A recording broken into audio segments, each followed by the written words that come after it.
Okay. ഉച്ചേച്ചി, അപ്പോ നമസ്കാരം. അപ്പൊ ഇന്ന് രാവിലെ നമ്മൾ തണലിലേക്ക് പോയിരുന്നു. തണലിന്റെ അഗ്രോ എക്കോളജി സെന്ററിലേക്ക് പോയിരുന്നു. മേ ബി അവിടുത്തെ എക്സ്പീരിയൻസ് കുറിച്ച് ഒന്ന് രണ്ട് പേര് ഷെയർ ചെയ്ത് കഴിഞ്ഞാൽ പിന്നെ അവിടെ നമുക്ക് സ്റ്റാർട്ട് ചെയ്യാൻ തോന്നുന്നു. അതെ അതെ. ആരാണ് തുടങ്ങണത്? അല്ല, ഒരു പുതിയ കുറച്ച് പേരൊന്ന് പറഞ്ഞ് പരിചയപ്പെട്ടാൽ പറ്റുമോ? ഞാൻ ട്രാവലേഴ്സ് യൂണിവേഴ്സിറ്റി മെക്കൽ സംഘത്തിന്റെ ഭാഗമാണ്, അറിയാവുന്നത്. അപ്പൊ ആഷിക്കിനെ അറിയാം, അതെ. ശരത്തിനെ അറിയാം. ഈ പിന്നെ ശരത്താണ് ആ, അതെ. സുസ്ഥിരയിലുള്ള. മനസ്സിലായി. ഞാനിപ്പോ എന്റെ വീട് മാനന്തവാടി തന്നെയാണ്. മാനന്തവാടി. ഞാൻ യാത്രയിൽ ഭാഗമായി. ഭാഗമായിരുന്നു അല്ലേ? ഓക്കെ. വേറെ ആഷിക്കിന്റെ ലെഫ്റ്റിലിരിക്കുന്ന എന്റെ പേര് സുശ്രുതൻ എന്നാണ്. ഇയാളാണ് എനിക്ക് മെസ്സേജ് അയച്ചത് അല്ലേ? അതെ അതെ, ഇപ്പൊ ഞാൻ ഓക്കെ ഓക്കെ. എവിടെയാ വീട്? ഞാനിപ്പോ എറണാകുളമാണ് വീട്. വൈത്തിരിയിലാണ് ഇപ്പൊ ജോലി ചെയ്യുന്നത്. ഓക്കെ. ഞാൻ ഹനീഫ, കാസർഗോഡാണ്. എന്താ പേര് പറഞ്ഞ്? ഹനീഫ. ശരി. നിങ്ങൾ രണ്ടുപേർ അടുത്തടുത്തിരിക്കുന്നവർ. എന്റെ പേര് മൃണാൾ. മൃണാൾ. ഓക്കെ. ട്രിവാൻഡ്രമാണ് സ്ഥലം. അപ്പൊ കുറെ കൊല്ലങ്ങളായി തണലിനാണ് സാധനങ്ങൾ മേടിക്കുന്നത്. അത് ശരി. ഓക്കെ ഞാൻ ഇപ്പൊ ബാംഗ്ലൂരാണ് വർക്ക് ചെയ്യുന്നത്. ഓക്കെ. നിങ്ങൾ പേരൻസുമായിട്ട് വരാറില്ല? മൃണാളിന്റെ പേരൻസ്. ഞാൻ മനസ്സിലായി. പോയിരുന്നു ട്രിവാൻഡ്രത്തുള്ള കുട്ടിയെ എനിക്കോ മനസ്സിലായി. ബാംഗ്ലൂരാണ്. ഓക്കെ. നിങ്ങളുടെ പേര്? അതെ. ഓക്കെ. പുറകിലിരിക്കുന്നവർ ശരത്ത് ഉണ്ട്. ശരത്തിനെ കണ്ടു.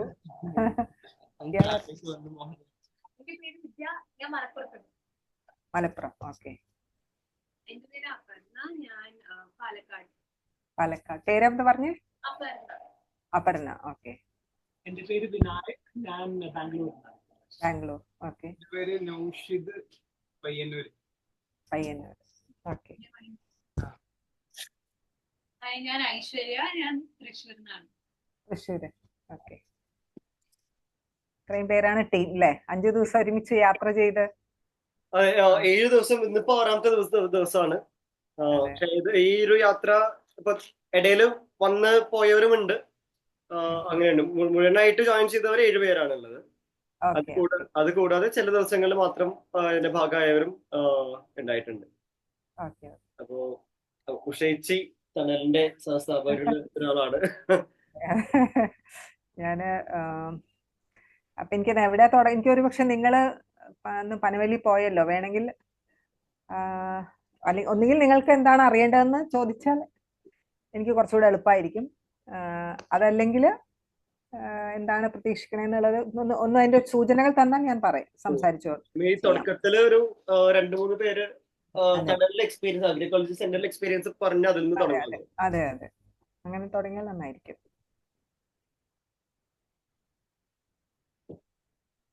സുശ്രുതൻ. അപ്പൊ ഞാൻ ആദ്യമായിട്ടാണ് ഇങ്ങനെ ഈ ഒരു സ്കെയിലിൽ വർക്ക് ചെയ്യുന്ന ഒരു സ്പേസിൽ പോകുന്നത്. അതായത് ഫാമുകളിൽ പോയിട്ടുണ്ട്, പക്ഷെ അതൊന്നും അങ്ങനെ പുറത്തേക്ക് വിൽപ്പനയുള്ളതോ കൺസർവേഷനുമായിട്ട് ബന്ധപ്പെട്ട് വർക്ക് ചെയ്യുന്നതായിട്ടുള്ള സ്ഥലങ്ങളല്ല. പിന്നെ പിന്നെ ഒരു കൺസ്യൂമർ എൻഡിൽ ഞാനും പോയിട്ടുണ്ട് ട്രിവാൻഡ്രത്ത്. പക്ഷെ അതിന്റെ ഈ ഒരു പ്രൊഡക്ഷൻ എൻഡ് എങ്ങനെയാണ് നടക്കുന്നത് അതിന്റെ കാര്യങ്ങൾ അറിയില്ലായിരുന്നു. പിന്നെ എന്താ പറയാ, ഇപ്പൊ പലതരം നെല്ല് വിത്തുകൾ ഉണ്ടെന്ന് കുറച്ച് നാളായിട്ട് കേൾക്കുന്നുണ്ട്. പക്ഷെ ആദ്യമായിട്ടാണ് ഇങ്ങനെ ഒരു സ്പേസിൽ അത് നേരിട്ട് കാണാനും തൊടാനും പിന്നെ അതിന്റെ അടുത്തുള്ള ചെറിയ ചെറിയ ചെടികളൊക്കെ രുചിച്ച് നോക്കാനും ഒക്കെ പറ്റിയിട്ട് അങ്ങനെ ഒരു യാത്ര. അത് വളരെ നല്ലൊരു എക്സ്പീരിയൻസ് ആയിരുന്നു. പിന്നെ ഒരു ഈ ഒരു യാത്രയുടെ പഠനയാത്രയുടെ ഭാഗമായതുകൊണ്ട് തന്നെ നമുക്ക് ഒത്തിരി സംശയങ്ങൾ ചോദിക്കാനും, വേറെ വികൽപ് സംഘം എന്നുള്ള ഒരു കൂട്ടായ്മയുടെ ഭാഗമായിട്ട് തണല് പോലെയോ വർക്ക് ചെയ്യുന്ന ഒത്തിരി കൂട്ടായ്മകളെ പറ്റി നമുക്ക് കുറച്ച് അറിയാൻ പറ്റിയിട്ടുണ്ട് ഈ ഒരു കഴിഞ്ഞ 4 ദിവസമായിട്ട് പ്രത്യേകിച്ച്. അപ്പൊ അത് നമുക്ക് അവിടെ ഉള്ള ആളുകളുമായിട്ടും പങ്കുവെക്കാൻ പറ്റി. ആ മോഡലുകളെ പറ്റിയിട്ടും നമുക്ക് സംസാരിക്കാൻ പറ്റി. ഓക്കെ അങ്ങനെ ഒരു വളരെ എന്താ പറയാ നല്ല ഭക്ഷണമായിരുന്നു. ഓക്കെ സ്നാക്ക് എന്നാണ് പറഞ്ഞെങ്കിൽ നമ്മുടെ വയറ് നിറഞ്ഞു അത് കഴിഞ്ഞു. അത് ശരി. ഓക്കെ അങ്ങനെ ഒരു നല്ല ഒരു എക്സ്പീരിയൻസ്.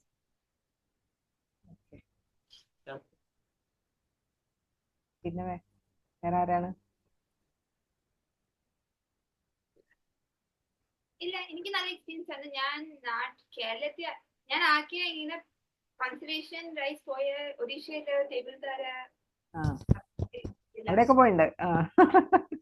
പക്ഷെ അല്ലാതെ വേറെ എനിക്ക് ഇൻട്രസ്റ്റിംഗ് ആസ്പെക്ട് ആയി തോന്നി. ഞാൻ ഇപ്പം ഹ്യൂമൻ എലിഫന്റ് കോൺഫ്ലിക്റ്റില് കുറച്ച് നാൾ റീസെന്റ് വർക്ക് ചെയ്തത്.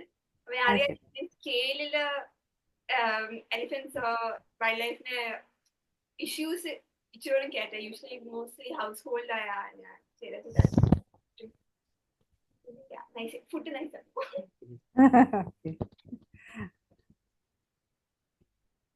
പിന്നെ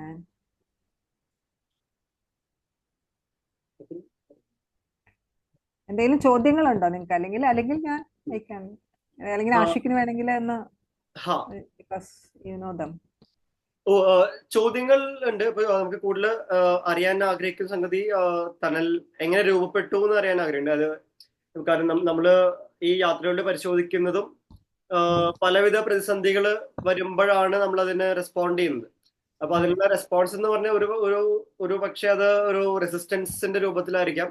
അതല്ലാതെ മറ്റൊരു രീതിയിലുള്ള ഒരു റെസ്പോൺസ് എന്നുള്ളത് കൺസ്ട്രക്റ്റീവ് ആയിട്ടുള്ള ഓൾട്ടർനേറ്റീവ്സ്, ഇപ്പോൾ മറ്റ് മാർഗങ്ങൾ, ഇപ്പൊ നിലവിലുള്ള സിസ്റ്റംസ് അല്ലാതെ മറ്റ് സിസ്റ്റംസിനെ അത് എൻവിഷൻ ചെയ്യുക, അതിലേക്ക് അതിനു വേണ്ടി പ്രയത്നിക്കുക എന്നുള്ളത്. അപ്പൊ ആ ഒരു കോണ്ടെക്സ്റ്റിലാണ് നമ്മൾ ഈ കഴിഞ്ഞ 6 ദിവസം ആയിട്ട് യാത്ര ചെയ്ത, നമ്മൾ മീറ്റ് ചെയ്ത ഇനിഷ്യേറ്റീവ്സുകളെ തെരഞ്ഞെടുത്തത്. അപ്പൊ തണലിന്റെയും ആ ഒരു ജേർണി ഞാൻ മനസ്സിലാക്കുന്നത് ആ ഒരു റെസിസ്റ്റൻസിൽ നിന്ന് തുടങ്ങി പിന്നെ മറ്റു മാർഗങ്ങളെ ഒപ്പം പരിപോഷിപ്പിക്കുന്ന രീതിയിലുള്ള ഒരു പ്രവർത്തനമാണ്. അപ്പോ ഈ ഭക്ഷണം എന്ന മേഖലയിൽ ആ ഒരു ജേർണി ആദ്യം പറഞ്ഞാൽ കൊള്ളാം. അപ്പോ ടണൽ തുടങ്ങിയത് 1986 1986. നിങ്ങളാരും ജനിച്ചിട്ടുണ്ടാവില്ല ആ സമയത്ത്. അപ്പോ ഏകദേശം നിങ്ങളുടെയൊക്കെ പ്രായത്തിലാണ്. ഞങ്ങൾ കോളേജിൽ ഞാൻ ഹോർട്ടിക്കൾച്ചറാണ് ഞാൻ പഠിച്ചത്.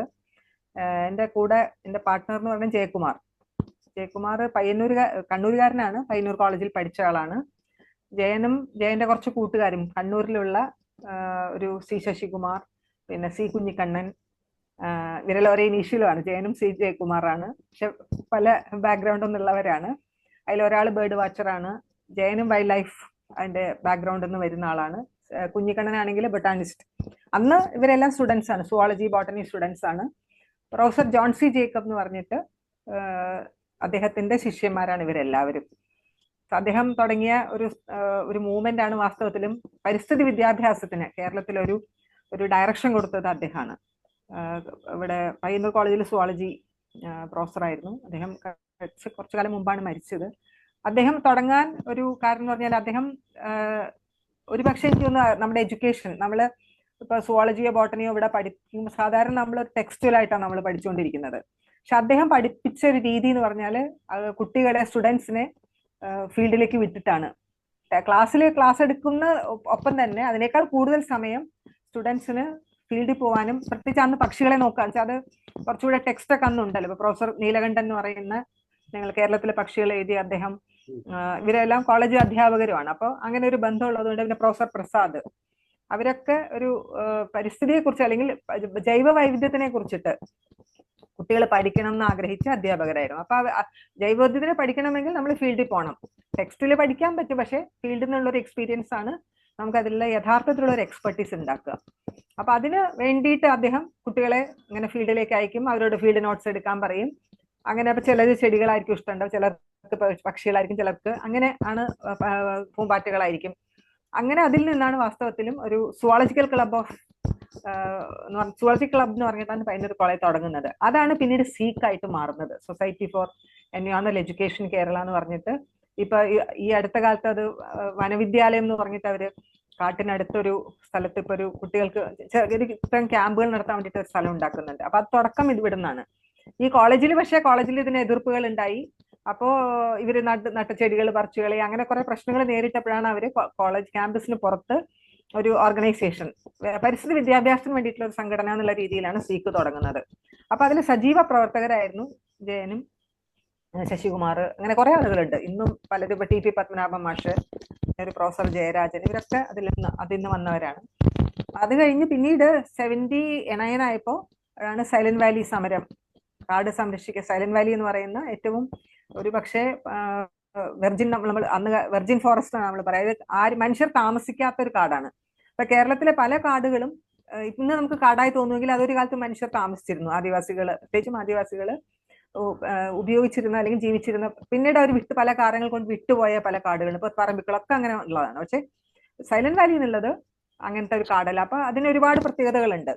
അപ്പൊ അതിന് വേണ്ടിയിട്ട് കേരളത്തിലെ ഒരുപാട് ആളുകൾ ഒരുമിച്ച് വരികയും അതിൽ പരിഷത്തുണ്ട്, പിന്നെ വ്യക്തികൾ, ഇപ്പൊ ഡോക്ടർ VS വിജയനെ പോലുള്ളവരുണ്ട്, ഡോക്ടർ സതീഷ് ചന്ദ്രൻ, ശാന്തി, അങ്ങനെ കുറെ ആളുകൾ. അതിൽ സ്റ്റുഡൻസിനെ ഇതിലേക്ക് കൊണ്ടുവന്ന ഒരാൾ പ്രൊഫസർ ജോൺസിയാണ്.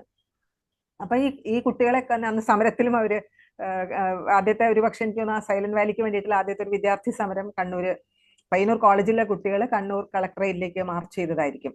അങ്ങനെ അതിൽ നിന്ന് വന്നവരായതുകൊണ്ട് തന്നെ ഇവർക്ക് പരിസ്ഥിതി വിദ്യാഭ്യാസം എന്നുള്ളത് തന്നെയായിരുന്നു. ഇപ്പൊ ജയനും അതിനുശേഷം പിന്നീട് സീക്കിൽ എഡ്യൂക്കേഷൻ ഓഫീസറായിട്ടും ആ സമയത്ത് തന്നെ, കോളേജിൽ പഠിക്കുന്ന സമയത്ത് തന്നെ, അന്ന് നമുക്ക് ഇത്ര സൗകര്യങ്ങളൊന്നുമില്ലല്ലോ. അപ്പൊ ഒരു വൈൽഡ് ലൈഫ് ഫിലിം ഒക്കെ കാണണമെങ്കിൽ വളരെ ബുദ്ധിമുട്ടാണ്, ആർക്കും കാണാൻ സാഹചര്യങ്ങളില്ല. അപ്പൊ മാഷിന്റെ, പ്രൊഫസർ ജോൺസിക്ക് BNHS, Bombay natural history society ഒക്കെ ആയിട്ട് ബന്ധമുള്ളത് കൊണ്ട് അങ്ങനത്തെ ഫിലിംസ് ഒക്കെ കിട്ടും.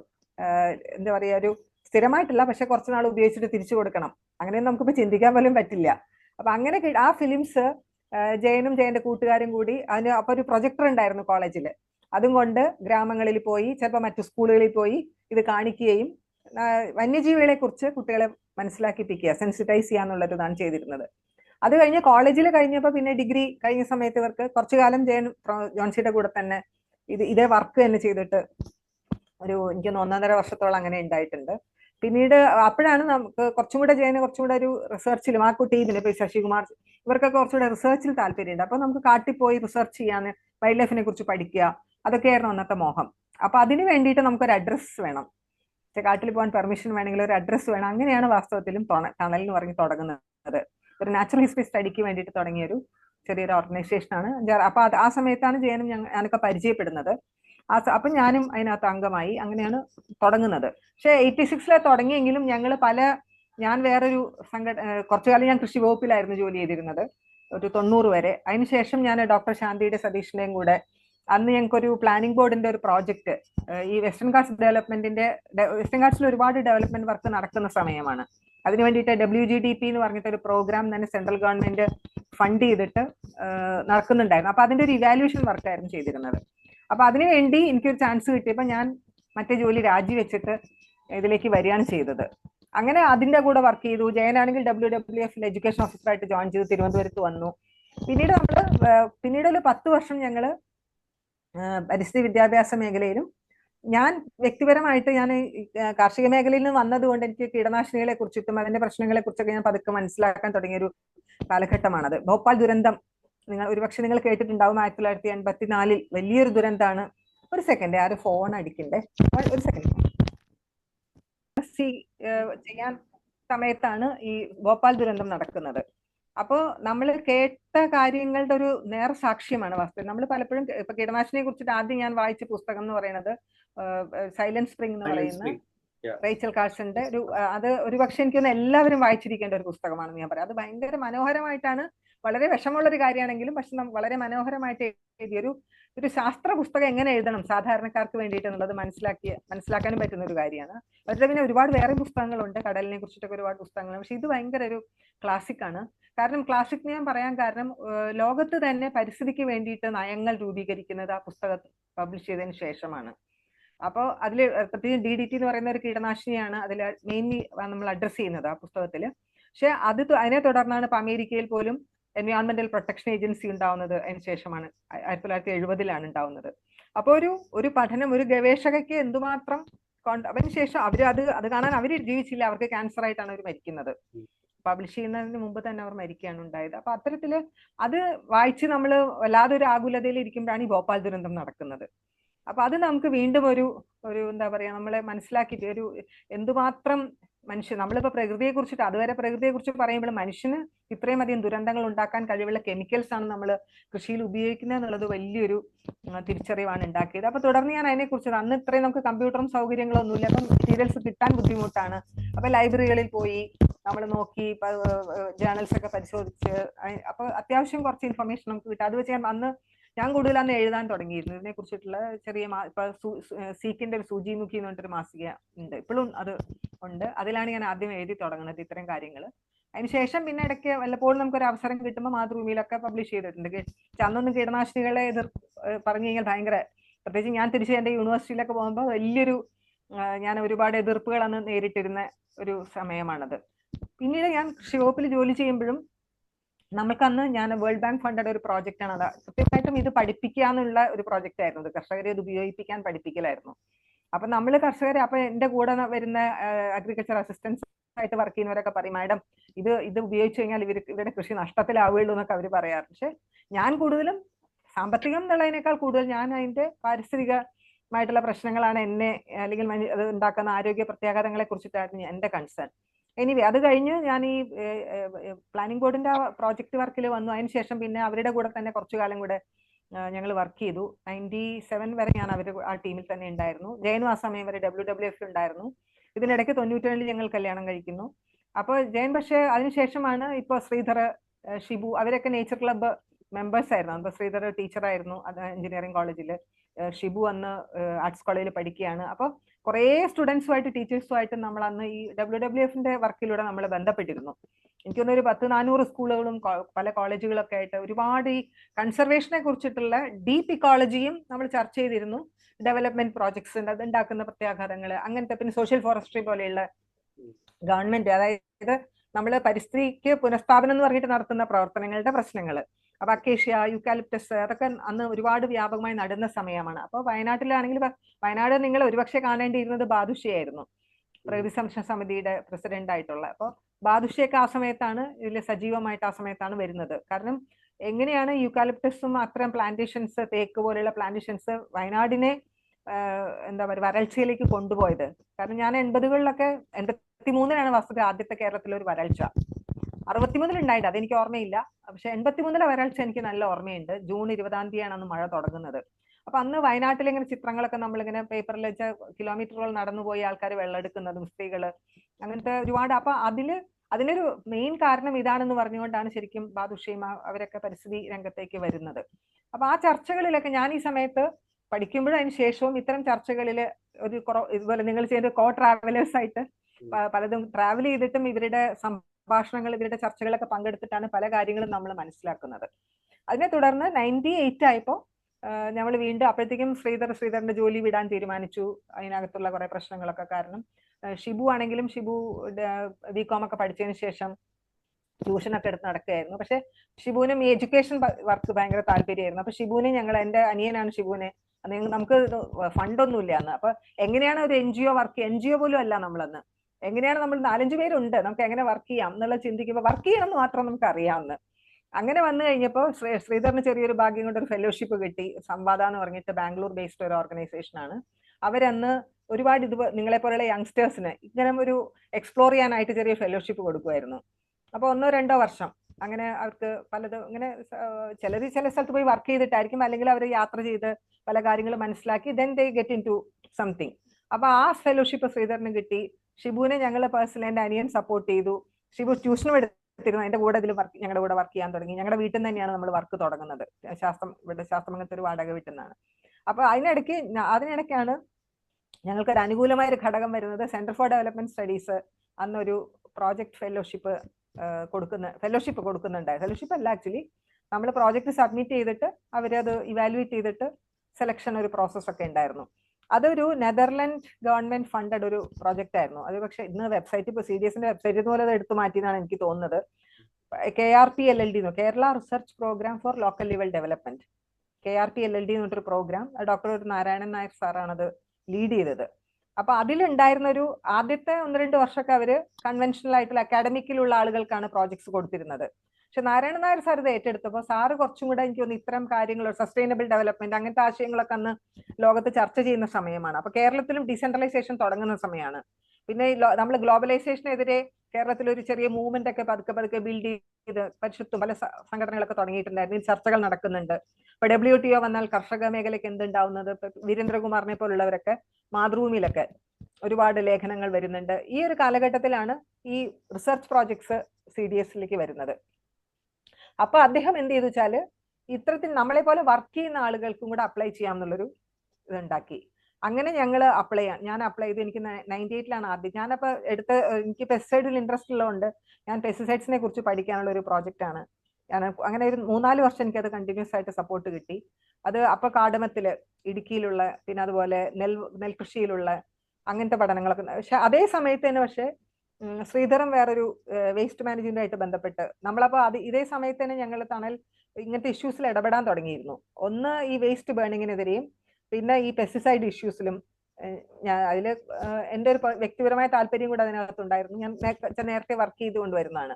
അപ്പൊ ഇതിന് രണ്ടിനും അതിനൊരു കാരണം എന്ന് വെച്ച് കഴിഞ്ഞാല് ഞാൻ ഈ ഒരു 96 മുതൽ ഇന്ത്യയിൽ അന്ന് ഗ്രീൻ പീസ് ഇന്ത്യ എന്ന് പറഞ്ഞിട്ട് വർക്ക് തുടങ്ങിയ സമയമാണ്. നിത്യാനന്ദ് ജയരാമനും ഒരു ശൈലേന്ദ്ര, രണ്ടുപേരേ ഉള്ളൂ അന്ന് സ്റ്റാഫായിട്ട്. അപ്പൊ അവരിൽ നിത്യാനന്ദിന് ഞാനിങ്ങനെ അങ്ങനെ പരിചയപ്പെടാൻ സാഹചര്യം ഉണ്ടായപ്പോൾ ഞാൻ അദ്ദേഹത്തിന് ഇടയ്ക്ക് ഇങ്ങനെ കത്തുകളൊക്കെ എഴുതുമായിരുന്നു. അന്ന് ഇമെയിലും ഫോണൊന്നുമില്ല. അപ്പൊ കത്തുകൾ എഴുതിയിട്ട് അപ്പൊ നമ്മളിവിടെ പല ഇഷ്യൂസ് ഉണ്ടാകുമ്പോൾ അത് വെച്ചിട്ടാണ് നമ്മൾ എഴുതുന്നത്. ദെൻ അപ്പൊ അദ്ദേഹം ഒരു 90 അങ്ങനെ ഒരു വർഷത്തോളം നമ്മൾ അങ്ങനെ പരിചയം ഈ കത്തുകളിലൂടെ പുതുക്കി. അപ്പൊ ഇവിടെ അന്ന് തെങ്ങിന് വന്ന മണ്ടരി രോഗത്തിനെതിരെ ഡൈക്കോഫോൾ അടിക്കാനുള്ളൊരു, അപ്പൊ അതൊക്കെ ഞങ്ങൾ എതിർക്കുകയും ഞാൻ അതിനെക്കുറിച്ച് എന്റെ മെയിൻ പണി ഞാൻ ഇതിനെക്കുറിച്ച് എഴുതും, ഒരു ലീഫ്ലെറ്റ് ഉണ്ടാക്കും, അത് കർഷകർ അങ്ങനെ പല ആളുകളിലേക്ക് എത്തിക്കാന്നുള്ള, അതുവഴിയാണ് ഒരു ക്യാമ്പയിൻ ബിൽഡ് ചെയ്യുന്നത്. അങ്ങനെ ചെയ്ത ഡൈക്കോഫോൾ പിന്നെ ചിലർ കേസ് കൊടുത്തു, അങ്ങനെ നിർത്തിവെക്കാനൊക്കെ പറ്റി. അപ്പൊ ഇതൊക്കെ ഞാൻ കമ്മ്യൂണിക്കേറ്റ് ചെയ്യുന്നുണ്ട് ഇവരുമായിട്ട്. അപ്പോഴാണ് അവിടെ ഡൽഹിയിൽ വെച്ചിട്ട് ഒരു വലിയൊരു കോൺഫറൻസ് നടക്കേണ്ടത്, എനിക്കൊരു ഇൻവിറ്റേഷൻ കിട്ടുകയാണ് ചെയ്തത്. അപ്പൊ ഞാൻ ആദ്യമായിട്ട് ഒരുപക്ഷെ കേരളത്തിൽ നിന്ന് പുറത്തു പോകാൻ ആഗ്രഹിച്ച ഒരാളല്ല, കേരളത്തിൽ അകത്തെന്തെങ്കിലും വർക്ക് ചെയ്യുക, കൺസർവേഷനിൽ വർക്ക് ചെയ്യാന്ന് മാത്രമേ അതുവരെ ഞാൻ ചിന്തിക്കുന്നുള്ളൂ. പക്ഷെ ആദ്യമായിട്ട് ആ ഡൽഹിയിലെ മീറ്റിങ്ങിന് ഞാൻ പോകുന്നു. അത് പക്ഷെ എനിക്കൊരു വലിയൊരു ഐ ഓപ്പണറായി വാസ്തവത്തിൽ. ആ ഒരു 2 ദിവസം US എന്നുള്ള 4 ശാസ്ത്രജ്ഞന്മാര് അവിടെ വന്ന് അവര് ശരിക്കും പറഞ്ഞാൽ ഇന്ത്യയിലെ പല സംസ്ഥാനങ്ങളിൽ നിന്നുള്ളവരെ വിളിച്ചിട്ട് ഒരു പെർസിസ്റ്റന്റ് ഓർഗാനിക് പൊല്യൂട്ടൻസ് എന്ന് പറയുന്ന ഗ്രൂപ്പ് ഓഫ് കെമിക്കൽസിനെ പറ്റിയിട്ടുള്ളൊരു, അത് UN-ന്റെ ഒരു കൺവെൻഷൻ ഫോം ചെയ്യുന്ന ഒരു സമയമാണ്. അപ്പൊ അതിന്റെ ഒരു എക്സ്റ്റൻഷൻ വെച്ച് നമ്മളെ അറിയിക്കണമല്ലോ that this is happening and how we should respond. അതിനു വേണ്ടിയിട്ട് വിളിച്ചൊരു മീറ്റിംഗ് ആയിരുന്നു. ഞാൻ അതിൽ പങ്കെടുത്തു. അത് ഭയങ്കരമായിട്ടുള്ളൊരു, നമ്മൾ അതുവരെ എങ്ങനെയാണ് ഒരു ഗ്ലോബൽ പോളിസിയിലേക്ക് നമുക്ക് വർക്ക് ചെയ്യാൻ പറ്റുക എന്നുള്ളത്, അത് അതിന്റെ സയന്റിഫിക് ആയിട്ട് എന്തുമാത്രം അതിനകത്ത് എൻഗേജ്മെന്റ് നടക്കുന്നുണ്ടെന്നുള്ളതും പബ്ലിക്കായിട്ട് എങ്ങനെയാണ് നമുക്കൊരു ക്യാമ്പയിൻ, അതിന്റെ ചെറിയൊരു ഐഡിയ ശരിക്കും വാസ്തവത്തിൽ എനിക്ക് കിട്ടിയത്. ഞാൻ തിരിച്ചു വരുന്നു. ഞാൻ തണലെന്ന് പറഞ്ഞാൽ നമ്മളൊന്ന് വർക്ക് ചെയ്യാൻ തുടങ്ങിയിട്ടില്ലെങ്കിലും നമ്മൾ ഇതിനകത്ത് ഞങ്ങൾ ഈ ടീമുമായിട്ട് സംസാരിക്കുന്നു. അപ്പോഴാണ് കേരളത്തിൽ ഇതിന്റെയൊക്കെ സോഴ്സസ് ഉണ്ടോ നമ്മൾ അന്വേഷിക്കാൻ തുടങ്ങുകയാണ്. അപ്പോഴാണ് മനസ്സിലാവുന്നത്. അപ്പൊ നമുക്കറിയാമെങ്കിൽ നമ്മൾ അങ്ങനെ കണക്ട് ചെയ്തിട്ടില്ല. DDT ഫാക്ടറി കേരളത്തിലുണ്ട്. ഏലൂർ ഇൻഡസ്ട്രിയൽ ഏരിയയിലുള്ള ഹിന്ദുസ്ഥാൻ ഇൻസെക്ട്സൈഡ് ലിമിറ്റഡ് അന്ന് DDT ഉൽപ്പാദിപ്പിക്കുന്ന ഒരു എൻഡോസൾഫാനൊക്കെ ഉൽപ്പാദിപ്പിക്കുന്ന ഒരു പബ്ലിക് ലിമിറ്റഡ് കമ്പനിയാണ്. അപ്പോൾ പബ്ലിക് സെക്ടറിലുള്ള ഒരു കമ്പനിയാണ്. അപ്പൊ അവിടെ പൊല്യൂഷനെതിരെ വർക്ക് ചെയ്യുന്ന പുരുഷൻ ഏലൂർ ആ ഗ്രൂപ്പുകൾ അവിടെയുണ്ട്. അതൊക്കെ അവർ സജീവമായി കൊണ്ടിരിക്കുക. അപ്പൊ ഇങ്ങനെ അപ്പൊ ഇൻഡസ്ട്രിയൽ മേഖലയിലുള്ളത്, അതുപോലെ തന്നെ അങ്ങനെയാണ് ഈ പോപ്സിന്റെ വലിയ സോഴ്സ് വേസ്റ്റ് ബേണിംഗ് ആണ് നമ്മൾ കണ്ടെത്തുകയാണ്. നമ്മൾ കത്തിക്കുമ്പോൾ ഉണ്ടാവുന്ന ഡയോക്സിൻസും ഫ്യൂറാൻസും അപ്പൊ അതിനെ അഡ്രസ് ചെയ്യാൻ നമ്മൾ തുടങ്ങി. അപ്പൊ പെസ്റ്റിസൈഡ്സിനെയും ഈ ഇത്തരത്തിലുള്ള പ്ലാസ്റ്റിക്, അങ്ങനെയാണ് തണലിന്റെ ഒരു ഫോക്കസ് അതിലേക്ക് വരുന്നത്. അപ്പൊ അങ്ങനെ 98 മുതൽ ഒരു 2002 വരെ നമ്മൾ ഈ പ്രോബ്ലം സൈഡില്, അപ്പൊ നമ്മുടെ പ്രധാന ഒരു എന്താ വെച്ചാൽ നമ്മളിങ്ങനെ പ്രശ്നമുള്ള സ്ഥലങ്ങളിൽ പോവുക, ലോക്കൽ കമ്മ്യൂണിറ്റി ആയിട്ട് സംസാരിക്കുക, അവരുടെ പ്രശ്നങ്ങൾ നമ്മൾ ഒരുമിച്ച് പഠിക്കുക. അപ്പൊ അവരെയും ആ പഠനത്തിലൂടെ അവരെയും എംപവർ ചെയ്യുക. നമ്മൾ പഠിച്ച റിപ്പോർട്ട് ഉണ്ടാക്കില്ല, അവരും കൂടെ ചേർന്ന്. അപ്പൊ ആ സമയത്ത് ഗ്രീൻ പീസും നമ്മളെ കുറെ സപ്പോർട്ട് ചെയ്തു. ആ ഗ്രീൻ പീസിന്റെ ഒരു റെയിൻബോ വാറിയർ ഒക്കെ അന്ന് ഇവിടെ അവരൊരു യാത്രയുടെ ഭാഗമായിട്ട് കൊച്ചിയിലൊക്കെ വരികയുണ്ടായി. അത് അന്ന് വലിയൊരു മൂവ്മെന്റ് ആയിരുന്നു. അവരെന്നിട്ട് പിന്നെ അവിടുത്തെ ഏലൂർന്ന് സാമ്പിൾസ് എടുത്തുകൊണ്ടുപോയി ടെസ്റ്റ് ചെയ്ത് അവിടുത്തെ ടോക്സിസിറ്റി, അത് ഇപ്പോഴും വലിയൊരു ലോകത്തേക്കും 35th ഗ്ലോബൽ ഹോട്ട്സ്പോട്ട് ആണെന്ന് പറഞ്ഞിട്ട് അന്ന് റിപ്പോർട്ടൊക്കെ ഇറക്കി. അത് വലിയ ഇഷ്യൂ ആയി. അതിനെ തുടർന്ന് അത് ഇന്ത്യയുടെ ഗുജറാത്തിലും ഇതേപോലെ സ്റ്റഡീസ് ചെയ്തിരുന്നു അവര്.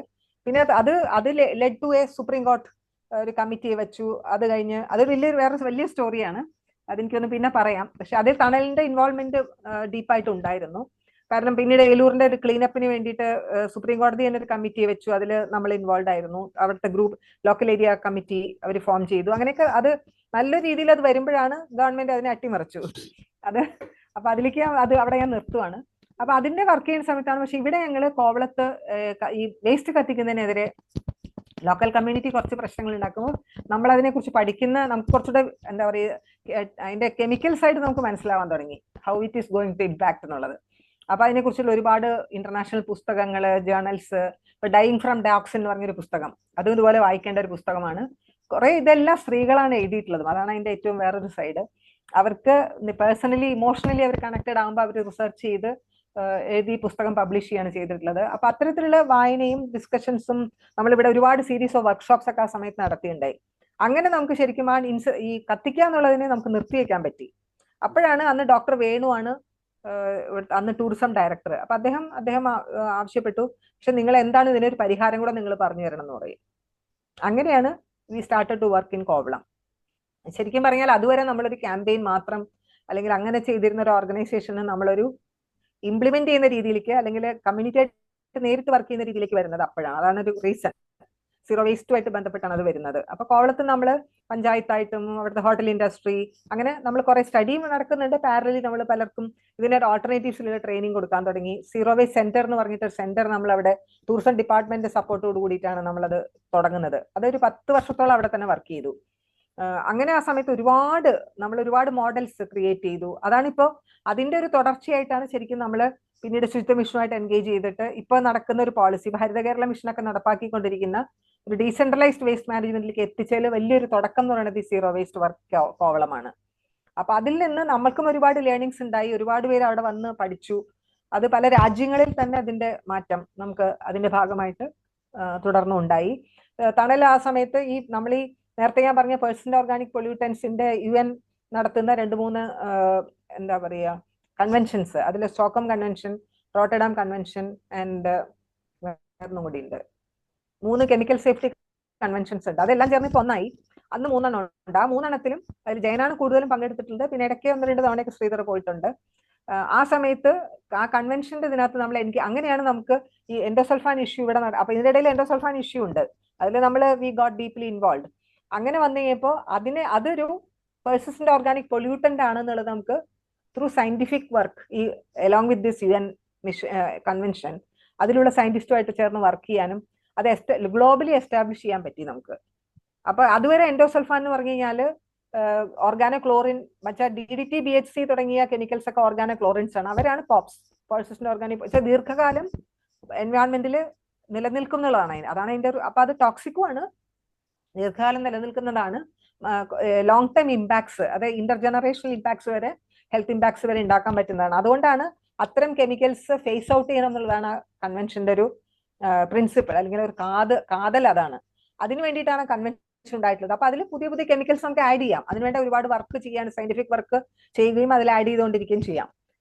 ഇപ്പോഴും അത് നല്ലൊരു കൺവെൻഷനാണ്. നമുക്ക് ഒരുപാട് കെമിക്കൽസിനെ ഫേസ് ഔട്ട് ചെയ്യാനായിട്ട് പറ്റിയിട്ടുണ്ട്.